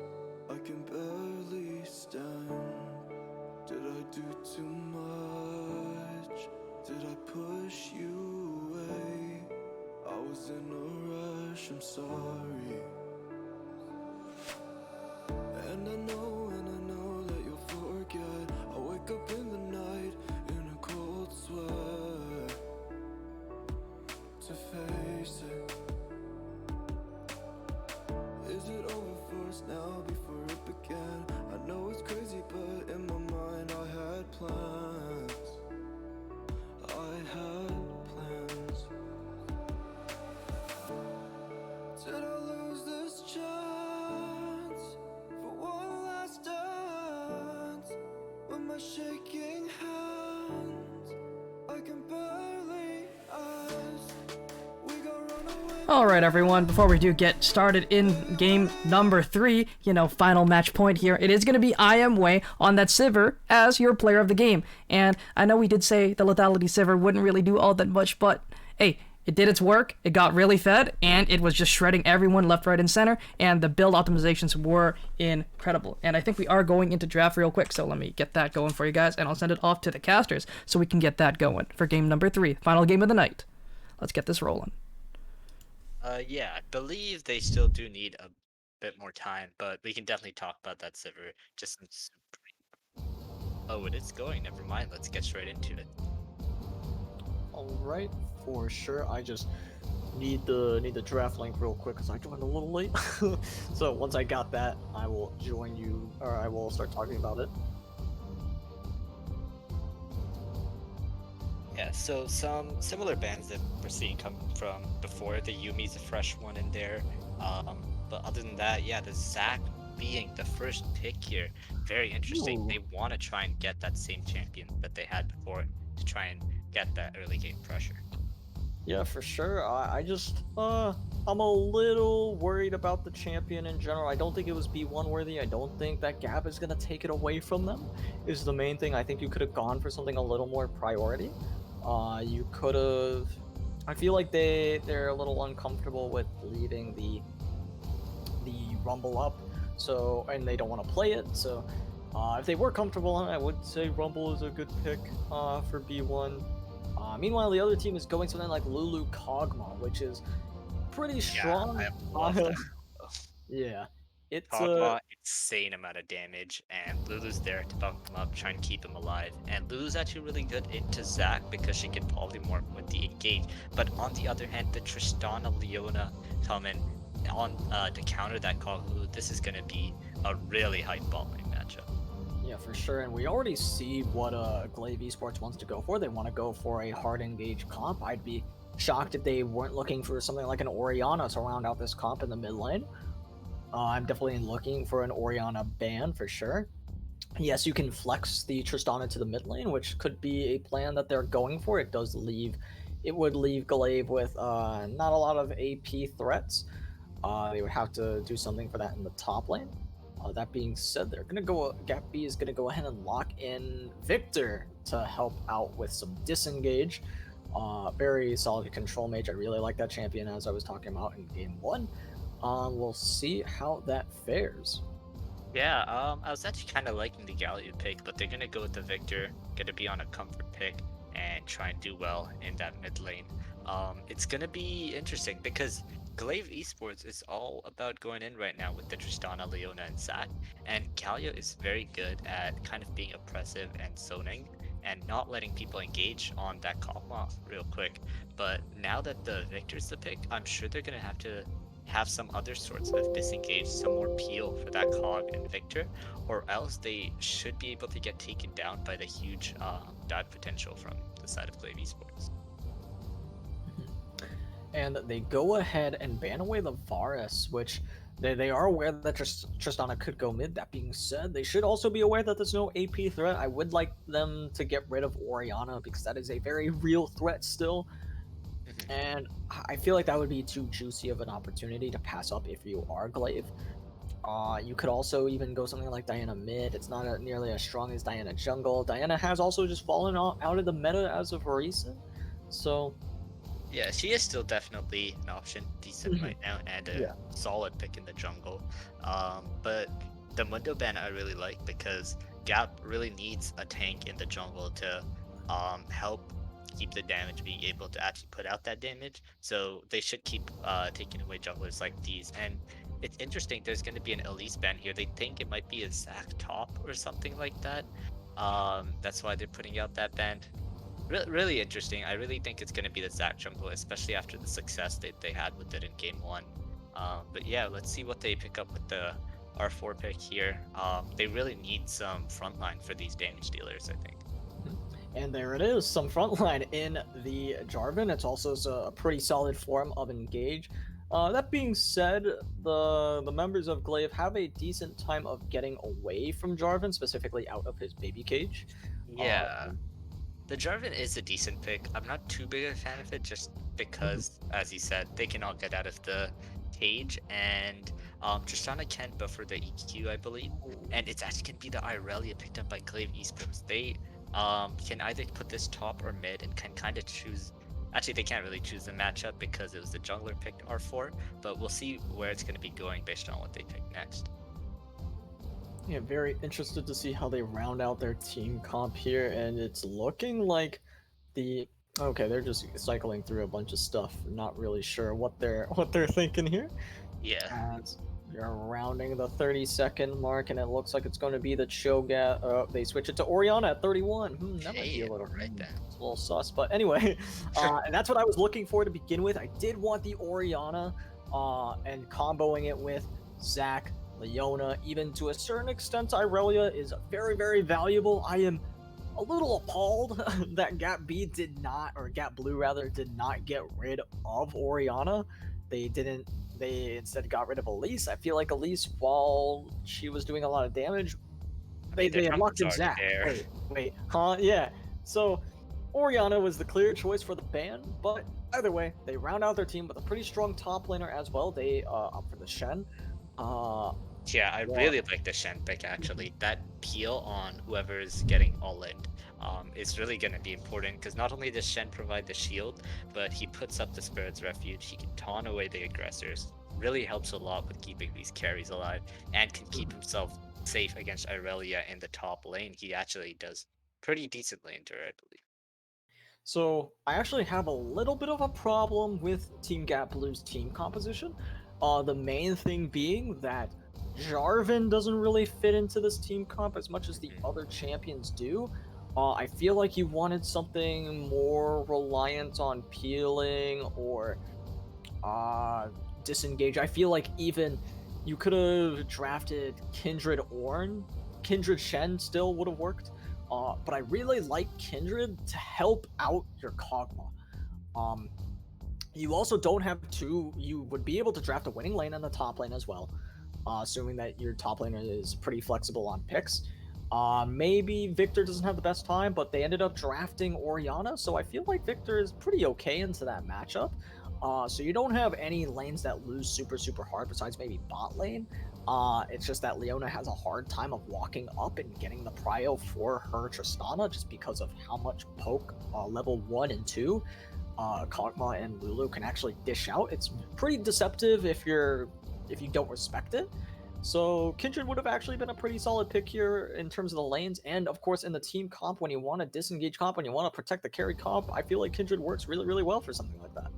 Yeah, I completely agree with that. And yeah, as you were talking about in that bot lane, Hog and Lulu first few levels are gonna have a bit of an advantage, but that Tristana all in with Leona is really strong, and Hog Lulu can deal with it fairly decently. Hog does a surprising amount of damage at the early game. He can actually really shred with that W. But yeah, we're gonna have to see because I'm sure Trish Leona will want to go in, and Cog Lulu are willing to fight. So it's gonna really be like who gets ahead in the bot lane, which kind of made the difference in the other two games too. So really, the series comes down to a big bot diff. Yeah, usually that's what it ends up coming down to. In these past two games, it has been a story of the bot lane. And I feel like, as you're saying, this game will be no different. For sure, the stronger bot side should be the one that comes out on top. I could see a world where Tristana gets a little ahead, and then Kog'Maw has to scale and then can come back. That being said, if Kog'Maw is behind, he doesn't have a lot to help him out. He does have the Lulu, which is really big. The Shen ultimate as well, which scales a lot better now, will be pretty solid in keeping Kog'Maw alive. But when you have the amount of dive potential and a much more cohesive team composition for GLV Esports, I am very worried for the health of this Kog'Maw. Yeah, should definitely be interesting. Looking at the mid lane after coming to bot, Victor and Orianna, just gonna be a classic mage matchup that you've seen 1,000 times in pro play. And it's gonna be up to the junglers to decide who gets ahead. Zac can gank Victor very easily, J4 can gank Ori pretty easily, so we're gonna have to see how the junglers impact mid here. Say psych right now. Okay, wait, no, they haven't traded yet. Oh god, no, please. Tell me this is not a Kog'Maw mid, bro. Okay. Oh, they're not in LCS order. I forgot. I am way as ADC. Okay. Whew. Yeah. Whew. That's right. Yeah, Oh. a mistake from them, not an LCS order there. I am. That was scaring me. I was terrified for a second. I was like, "There's no way they trade this, right?" But they don't. Yes. They have at least a decent head on their shoulders. They haven't chopped it off and thrown it away in game. So it's whew. Yeah. Okay. Gonna be pretty interesting. Yeah, we'll have to let that go for now. Maybe we'll give them a stern warning after.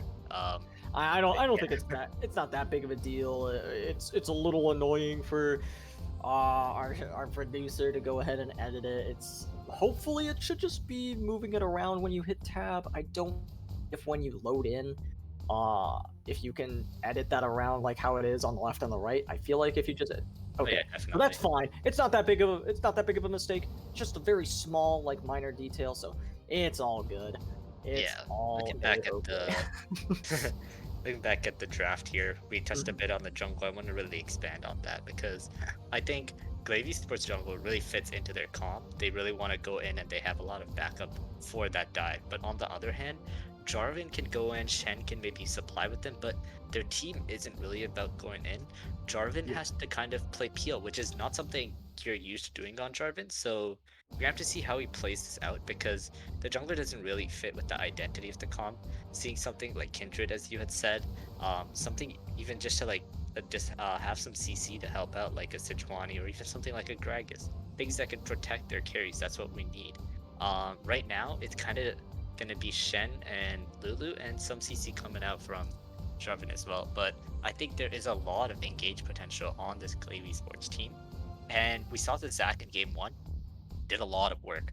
I want to see him try and replicate this in game 3 as well and make them regret giving them that Zac first pick. And yeah, I think both teams are going to be pretty equal. What do you think about the top lane matchup actually? The top lane matchup is going to be very interesting. Again, I'm not too knowledgeable on how top lane matchups in general go. I imagine Shen has a decent time in this top lane matchup as long as he plays around Irelia passive correctly. That is the main thing when you're playing against Irelia to begin with. If you can play around that passive and engage when she has no stacks on him, make her stack it up before she's able to trade with you effectively, it helps out a lot. And of course, I want to say it's a skill matchup. I don't think Shen counters her because of he does have that it's not a direct counter. Right, it's a soft counter with the auto protections and things like that. But in the end, I think I will have to give it to GLV Esports. I promise I'm not biased, guys. But yeah, I might be a bit of a Zac fanboy, but I will give my vote to them. And we'll see who you guys predict. Let's head right into game now. Yep.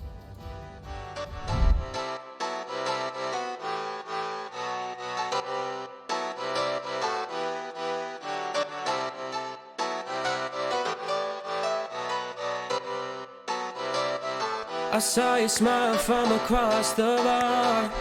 Yeah, she was pretty and so close but so far. She flipped her hair and I thought this can't be true. How does a man like me get someone like you? And then she looked at me and I was confused. Everyone here can't be the one that she'll choose. And I look back and saw the spark in her eyes.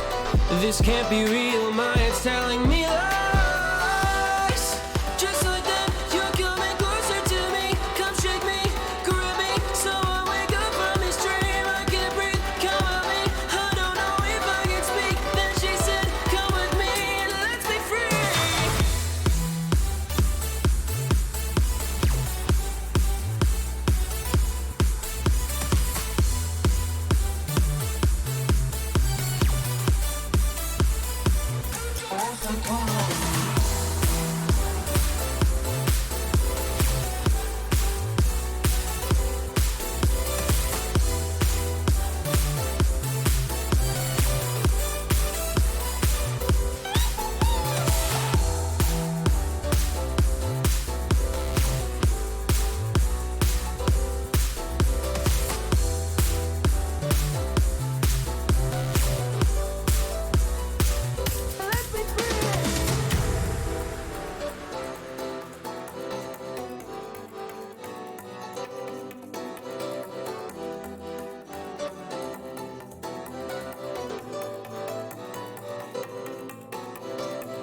The night is young and I think this could go far. The sky is dark but you're my shooting star. Could see your face reflect upon the moon. Welcome back for games number 3 of week 2 of the LRS Premades. If you're just now joining us, we have GLV Esports Rose going up against Team Gap Blue, with GLV Esports on the blue side and Team Gap Blue on the red side. A little confusing, I know, but that is okay. As what a banner from the Jarvan. Yeah. Good job. Already getting the edge in the early game.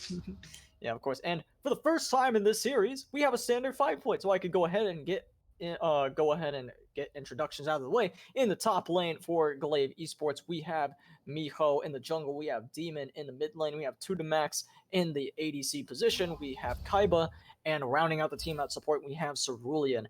And looking over to Team Gap Blue, we have Jadu in the top lane. We have 4U in the jungle. We have Gundam, Legolas in the mid lane. I Am Wei in the ADC position, and Psycho Koala rounding out the team at support. Yeah, some pretty interesting team cards coming. We touched on this a bit before. I'm gonna say it again. The statement of this game is gonna be which bot lane is gonna be better, just like it was in the past 2 games. Is this Kog'Maw Lulu gonna get super far ahead, or is Tristana and Leona gonna be able to Goomba stop them and get ahead in lane phase? They are actually setting up a bush cheese this. in the bot lane, and this could be. Jarvan's coming too. Oh no! They left it. They left it alone. They weren't patient enough. Yeah, it's actually like it's a bit risky because Jarvan known for his level 2 ganks actually. So it's scary if the Jarvan follows up and you guys die there, and Kog'Maw gets a lead that early. So I think they just don't want to risk it for now, you know? Yeah. If Jarvan does end up coming, it's pretty scary. If he doesn't, though, that's a great lead for them, and it doesn't matter. They're already getting a pretty solid lead. It's weird, though, because Kog'Maw isn't getting the damage that he should be, but Shen is going in level 2. He wins the level 2 battle. He flashes under tower, isn't able to find the kill onto Irelia, unfortunately. He ends up trading flashes instead of just taking hers for his own. So Irelia is forced to back. Does still have to expend the TP, I'd imagine. Actually, yeah, she will. Okay, there. And it's actually the potion, I believe, that kept her alive. But she's gonna pick up a refillable to maybe try and do the same a bit more. Yeah, I don't blame the Shen for going in. That auto should have killed if it wasn't for the potion. But yeah, he's doing really well. You see him going for the trade again. But nice the Jarvan is here. Yeah. Get the... Ooh, a nice flash EQ combo, and Irelia is gonna get very low, and Jarvan manages to find a kill onto her. Very, very unfortunate for the Irelia, and that's gonna be a lot of XP that she's gonna miss. Oh, Zach's actually gonna get very low here in the mid lane, trying to compete with this Jarvan for the early gank, but there's not really much setup from the Orianna, and he is extremely low going into the rest of his jungle. But yeah, Leona going in here. Yeah, Leona gonna find the stun onto the Kog'Maw. Kog'Maw gonna go, is gonna back up, but Tristana forced to W away. Don't think she really needed to do that necessarily. Felt like she could have stuck around for a little bit more damage. But yeah, Cog Lulu, they have a bit of a wave advantage here. It's gonna be hard for Leona to go in, but Chica Kog'Maw doesn't care. gonna get stunned up right after. Has to pop his cleanse. Pops it a little late, if I do say so myself, and has to pop flash as well right after. Will get himself out of that sticky situation. Meanwhile, Orianna mid lane just gonna walk past the Victor W. Has a lot more power in this lane than the Victor in the early game. And Zach going back in. Kog'Maw has no flash to get himself out of this, but there is a teleport coming in from the Shen. Kog'Maw is dead though, and the W away is gonna get out of the taunt range, as I don't think they can try to keep Zach alive. They're going in. The flash E from Leona is going to not be enough to get this Lulu killed, but the flash forward from the Tristana is a little bit too greedy, and she gets killed as a result. And now Shen should find himself a second kill in this bot lane. He found Zach, he finds the Leona right after, and Team Gap Blue are off to a racing start.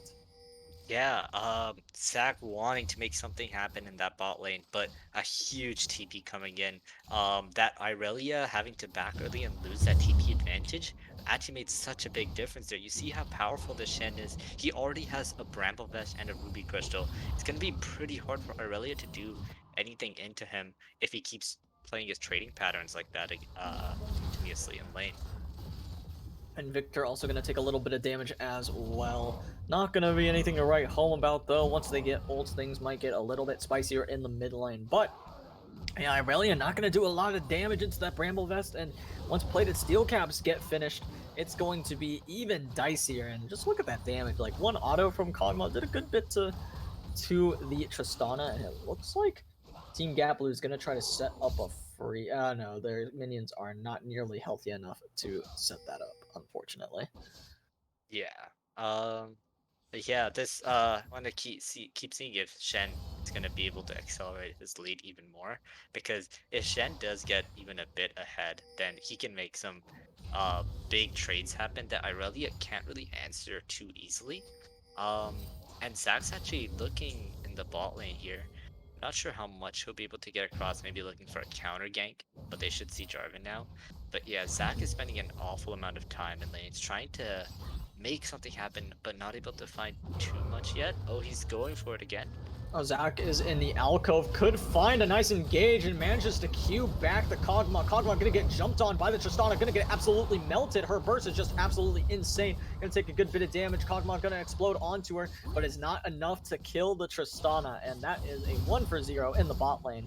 Meanwhile, on the top side, the weight pays off. Zach's able to get a beautiful engage in, and they had really good follow-up to kill the Kog'Maw and get a kill on the board.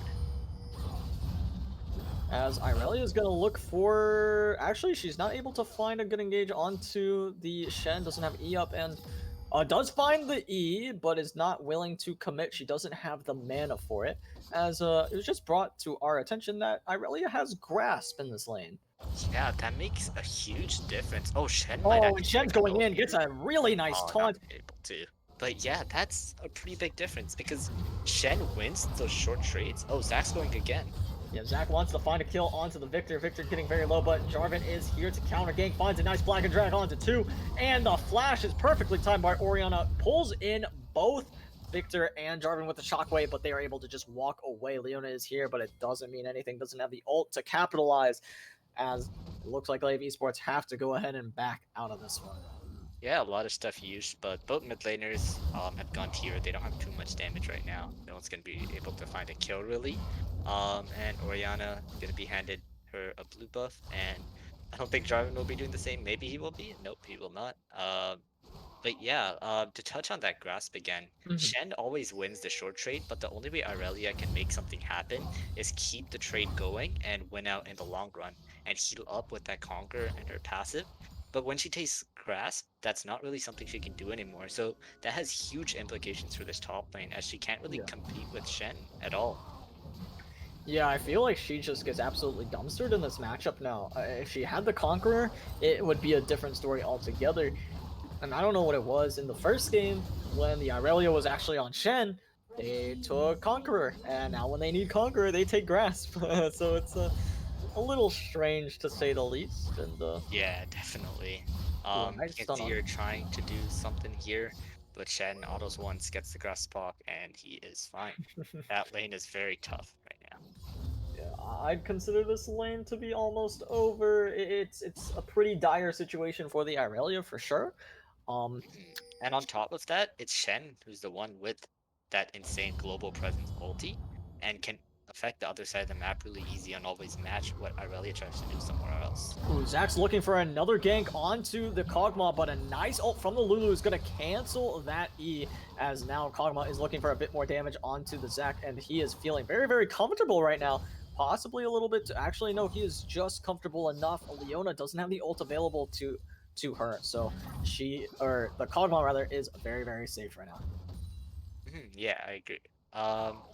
Yeah, a bit of an early ulti. I don't know if they needed it because the Leona wasn't 6 yet. So not sure how much follow-up there was for the Zac engage. But maybe they were afraid of the flash ult or something like that. But the Lulu ult is out of the way. We'll see if Zac wants to return here. He's actually trying to look to make a lane gank happen, but there's a very good ward in that bush. I'm assuming they remember what happened in the past, and they spot out the Zac here, and he's going to waste a lot of time. And this will allow Jarvan to maybe even take the Herald because they see Zac bot. Yeah, if they make that call, I'd consider that a pretty solid one.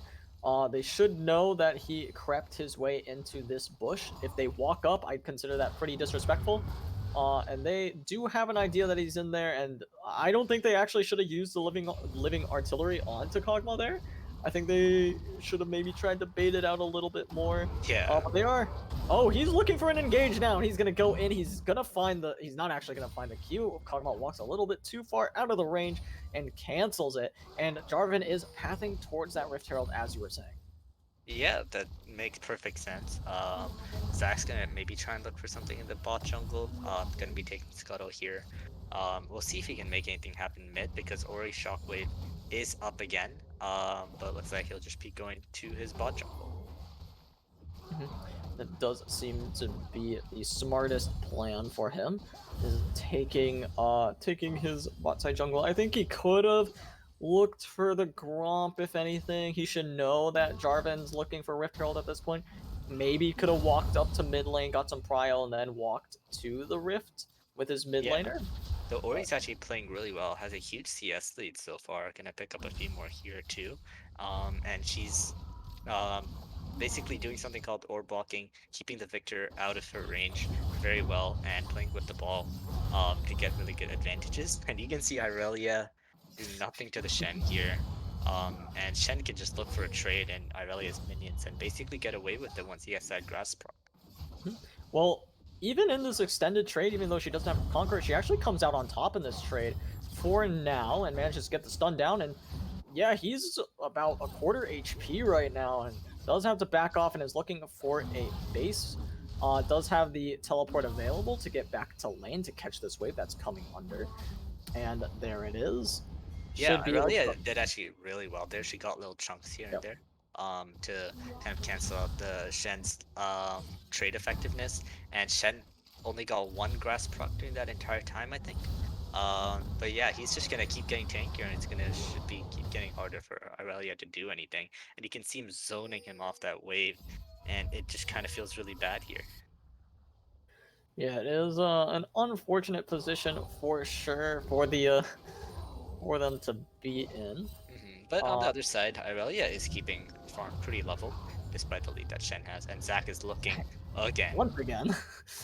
I feel like they've grown wise to his plans at this point. Oh yeah, Jarvan's right there. Oh, but they do manage to get the slow onto the Kog'Maw. Kog'Maw is in some trouble. Here comes the Zac, and they actually get the knock up a little late this time. Lulu in some trouble. They need to finish this kill in order to start getting some more damage down. The teleport's going to come through a little bit late here as Victor has joined the party. Drops the W, is not able to find it though, as Shen is willing to join the party as well. Teleport coming in from Irelia. It's a 5v5 in the bot lane, and the Zac's passive is going to be procced as Irelia is looking for a kill, is not able to find it though, is not tanky enough, does not do enough damage. Zac is going to fall as well, and it's looking like Gap Blue is going to win this team fight, as they also drop the Rift Herald for good measure, get some plates here, and they could have looked for a dive on Tristana. Tristana is running away, but because Orianna is alone with the Leona. It looks like this could be an ace coming out real quick. Leona's going to get very low. Jarvan's going to go down. Tristana not able to do enough. She is dead, as this will be a tower going over, I'd imagine, or at the very least, the dragon as well. And yeah, a huge series of events that comes out with Team Gap Blue at the top, and I think they are not gonna go for the dragon for now. Just want to get some resets, spend their gold, and then fight for it again. This Shen has been huge. He's 4-0-4 right now. He has been running the show. Very well played from Jabu, and yeah, like Oriana has a bit of a CS lead, and I feel like she's the main threat for this side of GLV Esports, and the Zac needs to try and play around her more, because the COG has a Lulu to peel him whenever the Zac does go in, while Victor doesn't really have anyone who can do the same. And if Zac can get his E on him and pair the Q and the R, then not much Victor can really do, especially now that he doesn't have Flash. So I want to see Zac trying to go mid more here, because that COG is very hard to attack when the Lulu's there. And I just want to point out, that was a beautiful counter game from the J4, which led up to that huge fight too. Yeah, for sure. Knowing that Zac is just going to repeat gank bot, and bot surviving until that is a possibility, is really good on both the jungler and the ADC for the side of Team Gap Blue. I'm really impressed with the way that Team Gap Blue started just surviving in this lane. That is something that needs to be brought to attention, I think. After their misplays earlier, they're able to respect them a lot more. And ever since that's happened, they've been thriving in the bot lane. The ult going to come out from Leona. It is not going to be enough. The E's going to hit, though. Sun's going to come through. Teleport coming through, though, from the Victor this time, as Kog'Maw is getting low, but it's not low enough. Victor, another counter gank coming through. The W from the Victor going to come down. It's going to be able to be enough to kill the Tristana, and they are looking for more. They're looking for blood. They find the Zac. It's a 3 for nothing. Actually, scratch that. They find a kill on the top side of the map while that's all going down. However, that being said, Team Gap Blue is still going to be able to find this dragon this time, finally. Yeah, and they do get a kill in the top lane, but they are being so greedy in the bot lane. The COG is so far away. The Zac needs to use E purely for gap close and grab the Q, but Victor answers with the TP, and it is all turned around. And yeah, it's gonna be looking pretty dire here. The target selection of the Zac and where he's looking to gank has not been optimal here, and he is being punished for it, as this COG is now getting pretty fed. For sure, but Irelia does manage to pick up a tower for herself, and getting a fed Irelia is still pretty scary, I'd say. She has enough money for Bork. Yeah, she has 2,100 gold. She has plenty of money for Bork, actually. We'll be able to pick that one up, and something that also needs to be said, I feel like, is that this Shen, while he is getting pretty far ahead, he is missing out on a little bit of his waves. He's actually somehow a level up, so I don't know how that's happened. I feel like he should have been missing more XP. Now I'm thinking. Yeah, well, he's also picked up some stuff in the bot lane. That's right. Okay. He's kind of been farming champions too. I'm not gonna Yeah, lie. fair. So yeah, missing out on the wave doesn't really matter if you're. His wave is Tristana, and Leona at this point. A little bit of the Zac too. So it doesn't matter. This Probably have now come up to the top side. They're gonna look for the Herald because they have got that bot turret, and I don't think GLV Esports is in any shape to contest this, as the Oriana is bot, just like he did with the Zed and the other games, being looking for the split push. Oh, They're Victor. looking for the engage. If that Leona ult hit, that should have been a kill with the Zac follow up, but Victor is gonna be able to dodge it. He still does flash after him, and I don't think he needed to. But better safe than sorry, I guess.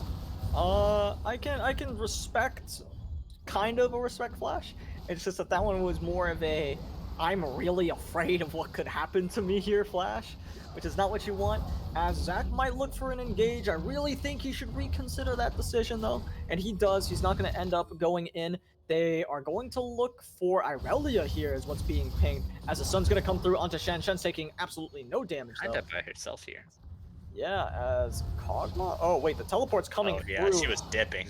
Okay, yeah, I respect that as well from Oriana. She is able to get absolutely out of there, as Kog'Maw is alone in the mid lane. The Shen ulti comes through. It is not enough. It does not get through, as that's a mid lane tower for the side of GLV Esports. And all of a sudden, I think we got a game on our hands. Colin's doing, they're just walking in front of 4 people's faces. Leona's like, hey, that's not allowed. Flashes on him. They grab the kill, even though the Shen ult is used. And because of that, they're able to pick up that all-important mid tower, which will do a lot to open up this game because Victor's just perma clearing that wave. He's not going to let that tower go down very easily, but they are able to grab it. Yeah, for sure. I feel like if there was communication there, it's either the Kog'Maw just didn't say anything, and he thought he was fine, and he just got really greedy with his positioning, or he was told like, oh, it's okay, I got you, by Shen, because Shen does have ult available. It doesn't matter when there's 4 people though, and that much CC and that much hard engage to kill a poor ADC like Kog'Maw, who is one of the squishier ones and one of the least mobile champions in the game. Yeah, I think kind of what happened there. If you played Kog'Maw, you'll know what I'm talking about. When you have that W uptime, you got that extended range, you want to poke with some autos there, try and do ADC things, but he just steps up a bit too far, trying to get that poke down, and he gets punished for it. Yeah, does the wrong ADC things called Yeah. overstepping, which is a pretty common ADC thing. As an ADC player, I'm pretty guilty of doing that, especially on the champions like Jinx, Kog'Maw, Varus that are very reliant on their positioning. So yeah.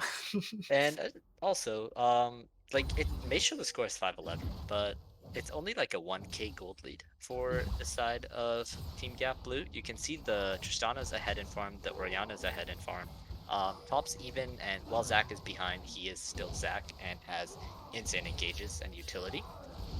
So yeah, GLV is still completely in this game, and it's up to them to see if they can find the Cog and Victor. And we talked about them not having too much of a front line to peel them, especially when Shen is going to be off on the side lane, and he's not going to physically be there. All he's going to provide is a shield. In an ideal fight for GLV Esports, we'll see what ends up happening at this dragon fight, as they do have the priority going into it. Having that priority is very, very important going forward, and we'll see how they handle it. As you know, Victor and Orianna, shout out to them, not dying. Lulu too, of course, but the 2 mid laners not dying is pretty impressive, especially when you're playing Victor into Zac. That being said, Zac wasn't. Oh, what is happening here? They are starting. Team Gap Blue is starting up the Baron. Yeah, I really like this. That's Kog'Maw, Kraken Slayer, Victor Leandries. They actually mount this Baron pretty fast, and this could be a dragon for Baron trade. A beautiful call to sneak the Baron by Team Gap Blue. This was a huge play from them. So, the issue I have with this... Okay, so they're actually saying to go in on this team in the mid lane. They could lose their Baron here. I feel like they're confident enough in their abilities. Yeah, they should be just fine. They're looking for the mid lane turret now as well if Orianna continues this push. She doesn't have teleport to join them. Jarvan is not here though, and since he's the jungler, has no way of joining them in a reasonable amount of time. So Leona's ult is a miss, is a good bit of a miss. Does get the slowdown, but it's not enough, and Jarvan has finally joined the team. Orianna is going to be here as well, and the siege from Team Gap Blue is not the greatest in the world. Their wave clear is solid because, oh, a nice shockwave onto the Victor. Victor has the pop flash, and meanwhile, Shen is going in. He's doing what he can, and it's a crazy team fight. Zac's passive is going to be procced as Kog'Maw is frontlining a little bit, and Irelia is going to try to punish, and doesn't manage to find the kill. That's a huge shield coming through because of Shen. Shen taking a little bit too many tower shots, but he's not going to go down. The auto from Tristana was not enough to find it, and they are running away, and they should be just fine. All 5 members of Team Gap Blue are going to survive this. Yeah, Victor almost getting caught out there, but huge shields coming from Lulu, and they were kind of split on their decision, I think, because Zac went in by himself, got chunked really hard, and then Irelia went in by herself later, got chunked really hard, and this Kog'Maw and Victor are just playing front to back and outputting damage. If the team doesn't go in together, you're not going to be able to kill those carries very easily, and that's exactly what ended up happening to him, and Team Gap Blue do come out slightly on top there. So the issue I have is that Leona is ulting possibly some of like the worst times to ult in general. What she needs to be doing is she needs to be waiting for some other form of CC to follow, like to go through first, or to ult when she knows she can hit it. she keeps ulting and it's doing nothing, and that's a big part of their team fight. Without Leona's ult, I don't really think they can win these all-ins, these absolute like dives onto the Kog'Maw, because it's such a huge tool. They have so much to protect Kog'Maw. They need every tool in their arsenal to try to kill this Kog'Maw. Yeah, and this really comes down to like you just have to hit those ults. It's not like it's impossible to hit without anything else, but yeah, like you said, you can maybe wait for the Zac to E in, queue them together, and then do your ulti, something like that. You just gotta get a good engage in onto that backline. But at this point, that Lulu is very strong. She has the Shurelias. You can get huge shields onto Kog'Maw and Victor, and the Shen buff recently gives Shen some huge shields to work with to protect their carries. And so far, Play Esports haven't been able to find a good engage onto their backline. Yeah, and being able to protect that backline is very important. I mean, just keeping Kog'Maw alive, especially since he has that Kraken Slayer, he didn't have to opt for something like the Gale Force. So able to output a lot of damage as long as he is kept alive. And as you said, Team Gap Blue doing a really good job of doing that. Yeah, and he's also gone ahead and bought the new Rage Blade. He gets it really early because of its reduced cost that's just come out in this patch. After this, if he finishes up his third item, I wonder what he's going to be going for. Maybe Runans, maybe IE, something like that. He is going to be pumping out a lot of damage. On the other hand, Tristana is getting past that weak mid game now. She's picking up a lot of damage herself. Also going to be doing a ton of damage to these tanks, like Jarvan and Shen when they go in. It's gonna really be up to how these teams play their fights. GLV Esports, they need to go in together. They need to penetrate that backline, while Team Gap Blue is looking to play front to back and let the backliners free hit. Oh, J4 has gone in Oh, here. nice shockwave, and I believe Kog'Maw was hitting that, but he is running away. The Shen shield is just absolutely massive and keeping him alive, and Zac is going to go down very soon here. Shen doing what he can to disrupt the backline, and Irelia has TP'd into the backline as well, and that's a kill for her. I feel like two people have only gone down, but the rest are soon to follow as Lulu is being chased down. Tristana doing what she can to get the kill. The Buster Shot's going to come out. It's not going to be enough to get the kill. The Kog'Maw passive, I believe, is what took down Zac, unfortunately. And that is a huge team fight win for GLV Esports. Yeah, and an amazing shockwave coming out in response to J4 EQing nothing. And she actually gets the Cog on the back of that, and despite that, Cog's able to get out because he gets like a 2,000 health shield from Lulu and Shen. But after those shields are gone, they re-engage Irelia, getting into that backline, making a lot of havoc, and the CC is used to pick up a lot of towers. They grab the inhib, and they're going for the Ocean here. Second Ocean of the game should go over. Oh, wait, no, the teleport is coming through from, I believe that's, oh no, that is actually Victor. Shen is on the flank. And if they can find Shen, this could be really, really bad for Gap Blue, but it's looking to be really good for them as Glaive Esports is pretty low. They could look for a solid engagement, but a nice shockwave! Lulu's gonna go down. Kog'Maw is left alive and it's free hitting right now, but if they can find their way onto it, it could be dire. Jarvan's gonna go into the backline. He's getting a lot of damage down, but he's gonna go down very shortly after. Victor and Kog'Maw are the last ones left, and they should be able to stay alive, and they're gonna try to finish this dragon. But there's still 3 members strong from the side of Glaive Esports, and it looks like Kog'Maw and Victor are gonna give this one up. Yeah, that one just amounted to both teams killing each other's front lines, but it's a 3-2 advantage, so they're gonna pick up the dragon. Oh, Kog'Maw's gonna look to cancel the back here. Can't do too much more. But Totemax, another clutch shockwave.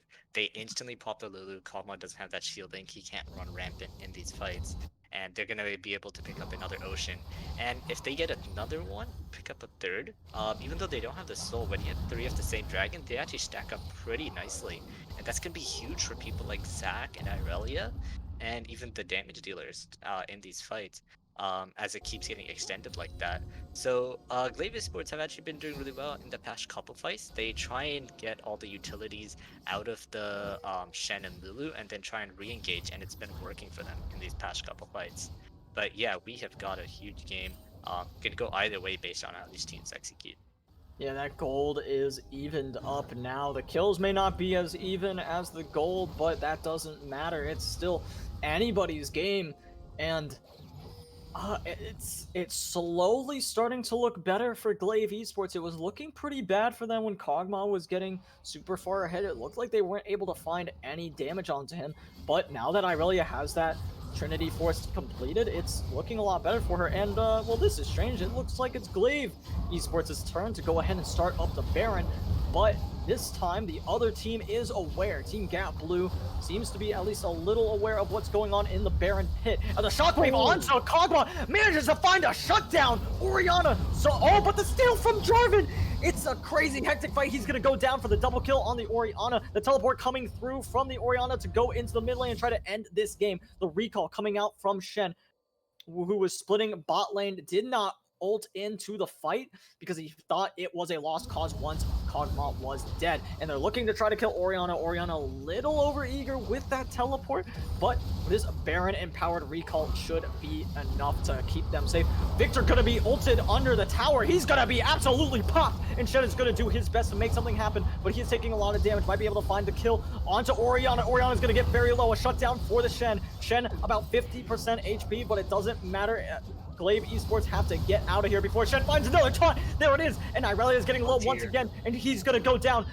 Zach also going to go down to the Kog'Maw, who has just recently respawned. Another taunt will do it, but Tristana with a nice buster shot will not be able to find the kill onto Shen. The auto attack not going to be able to find enough along with it. The shield is just too much from the Lulu. And what a crazy series of events. Yeah, Orianna with another huge shockwave to pick up Kog'Maw. He just got one shot. Lulu wasn't there. Shen wasn't ready to ult. I don't really blame them. He kind of disappeared in an instant. But Jarvan picks up the Baron.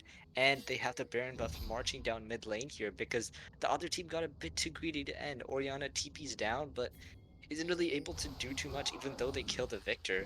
And they're not really able to punish these desync dead timers. And I think it's just going to come down to the next Ocean Drag. I can see chat right now. Everyone's pinging it. This next drag fight is going to be crazy. This game is pretty neck and neck right now.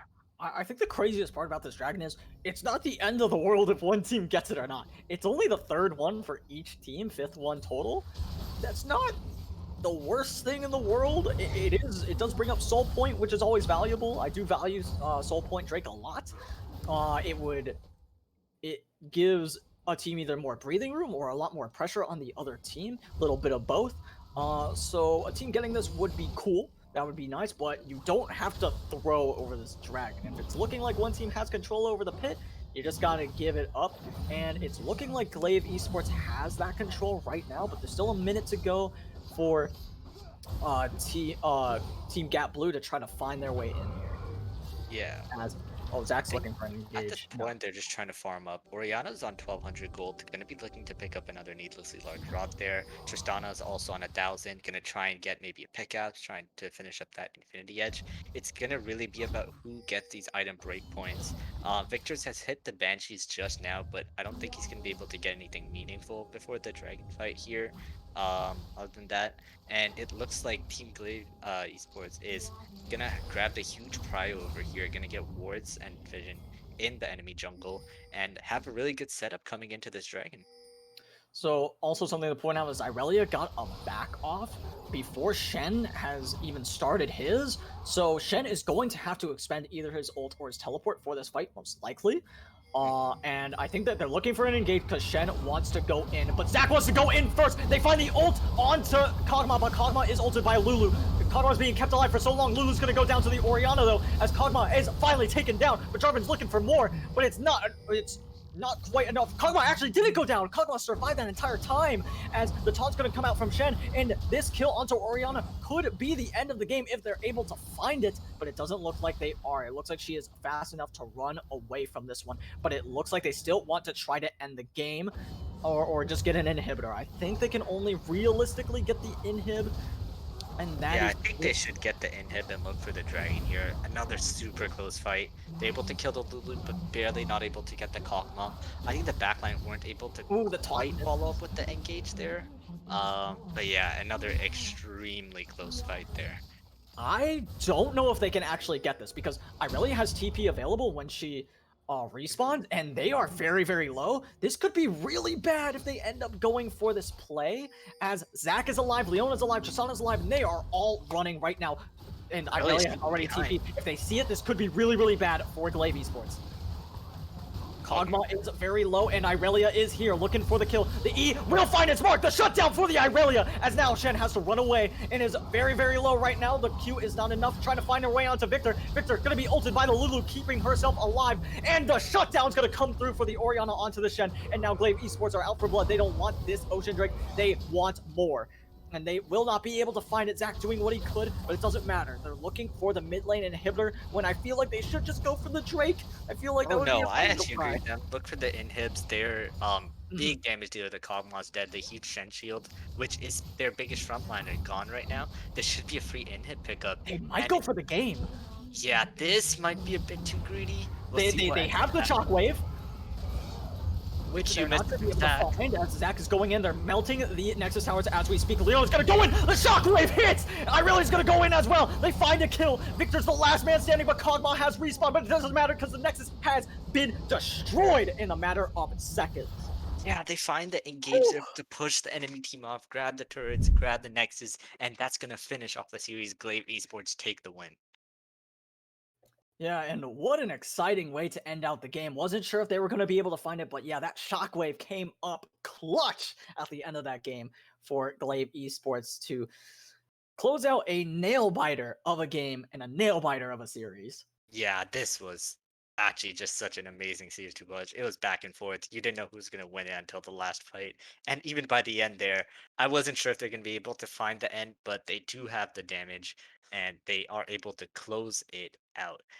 And those Orianna shockwaves, dude. Like, oh my god. There have been so many times where the Kog'Maw gets one shot, gets caught out by these huge plays by Orianna. And she has only died one time, 17 KP. A huge performance coming here to carry her team in game 3 and grab the series. Yeah, and very excited to see who we end up naming player of the game. This game, I don't know who to give it to. Actually, no, that's pretty I easy know for what I'm me. giving it to. Orianna, I feel like her shockwaves were absolutely massive. She was the most consistent one on the team for this game specifically. She had only one death compared to the next lowest amount of deaths on her team, which was 4, which is pretty hefty for a comp game. And of course, her shockwaves in team fights, they ended the game. They found like game-winning fights. The fights that got them back into the game were mostly because of her shockwaves, and she just played out of her mind. Yeah, I completely agree with you. Some huge plays coming out, and even then, everyone else played super well. The Kog'Maw, he also did really well. The Shen, huge leads in lane.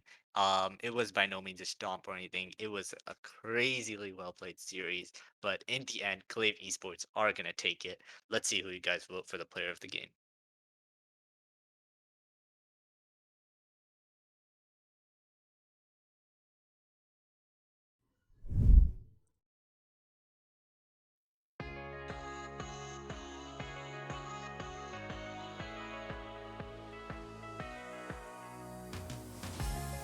I was lost, just a shadow of myself. When you found me, I was lonely.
Up in the dark so you would know that times like these are here to show.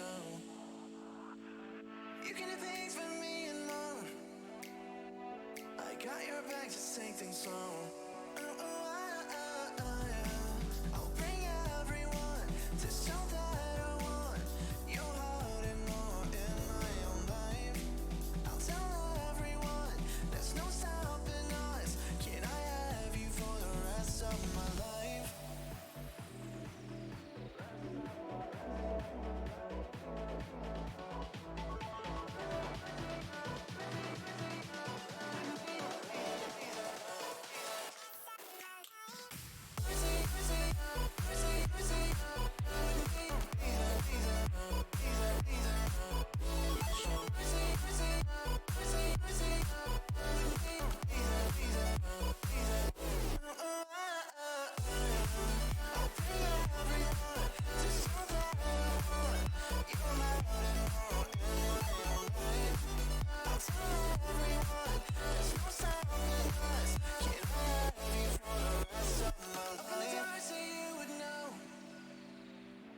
Times like these are here to show.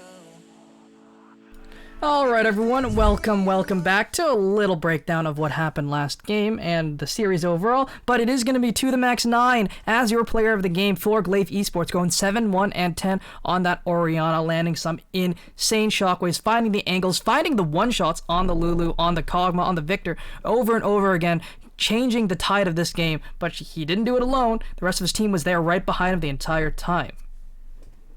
Yeah, completely agree with it. I think he won with 100% of the votes, and he completely deserves it. There were some shockwaves that, like, I didn't see coming until I saw the shockwave actually go off.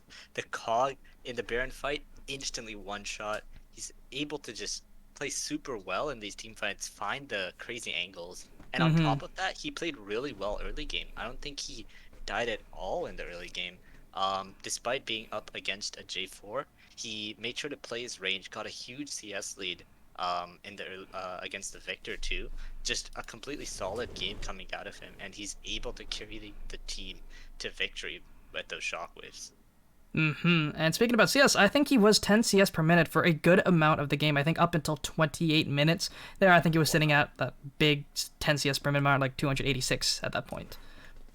Yeah, he was playing out of his mind, and something also to take a note of. A big reason he's able to find that 10 CS a minute is that their lane assignments are really, really good.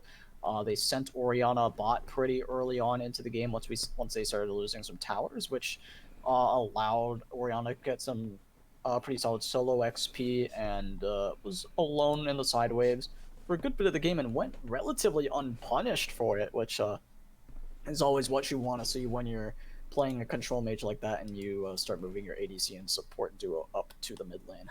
Yeah, as you get around to this elo, those lane assignments become really important, as that's how you pick up the most CS, that's how you accumulate that gold lead. And that's part of why they were able to keep it neck and neck, even though the fights didn't really go too well for them in the early game in the bot lane. Definitely not. One thing that I did have an issue with was the Zac spent a lot of time down in that bot lane, not trying to take advantage of the very immobile Victor who can't really escape very well. Like, I know Kog'Maw is a very juicy target and so is Lulu, but the fact that they have the polymorph as well as the ultimate, the Hugify, just makes things a lot harder. So I think maybe putting a little more pressure towards that Victor would have helped out. Yeah, Lulu is just a Zac counter in the way that she can literally stop his E damage by using the Kog'Maw ult, which we saw a couple times happen. Meanwhile, that Victor or Zac combo is famous. Really easy to land that shockwave by putting the ball on Zac, and he can engage from out of vision almost every time. Would have liked to see that a bit more in the early game, but in the end, they are able to find the right plays, and they are hungry for the win. Despite taking, or instead of taking the dragon, they go straight for the base and are able to barely find the win. It looked risky, but that's the kind of plays you want to see. You're fast and furious, and they win for it. And I think both teams showed great displays of potential, I think. Overall, this is week 2. They're gathering their synergy, or they probably have a little bit of it beforehand. These are pre-made teams, but these players are just getting into the swing of things, laning against each other, trying to figure each other out. But there are a lot of players to see, and this is only week 2. We have more games coming at you throughout the next little bit. And tomorrow, we also have LTS pre-made taking place. Don't forget, it is starting at 7 p.m. instead of 8 p.m. The game was moved a little bit earlier and will be on the air just a little bit earlier as well. But any final thoughts before we do end the stream, boys? Nothing too much to add other than I am also very, very excited to see what these teams have to offer going forward. I hope we get the chance to watch them in the future. I'm sure that both of these teams, based on how they played, I imagine we'd see them in playoffs, and if they make it there, I'd really, really like to see what else they can do. Karthik? Yeah, not too much on my end either. Perfect. Really enjoying the gameplay here. These guys are only going to get better as the season goes on, and excited to see how they end up in the next time they face each other, because this was a nail-biter of a series. Definitely a nail-biter. And with that little cliffhanger here, we're going to leave you guys tonight. Hopefully you guys had a great time. Thank you for the raid, by the way, Upsurge. That helped us out a little bit. And hey, we're closing in on that 1,300 followers mark really, really fast. 1,289. We are getting there, folks. So thank you guys for joining us tonight. We'll be back tomorrow with LTS and Valorant throughout the entire weekend. And, we run it back once again next week. So we'll be here. Legends Esports is not going anywhere. So take care, folks. Have a great night. And I hope to see you all here tomorrow, because I will be here. And I'll hope you are too. And have a beautiful night.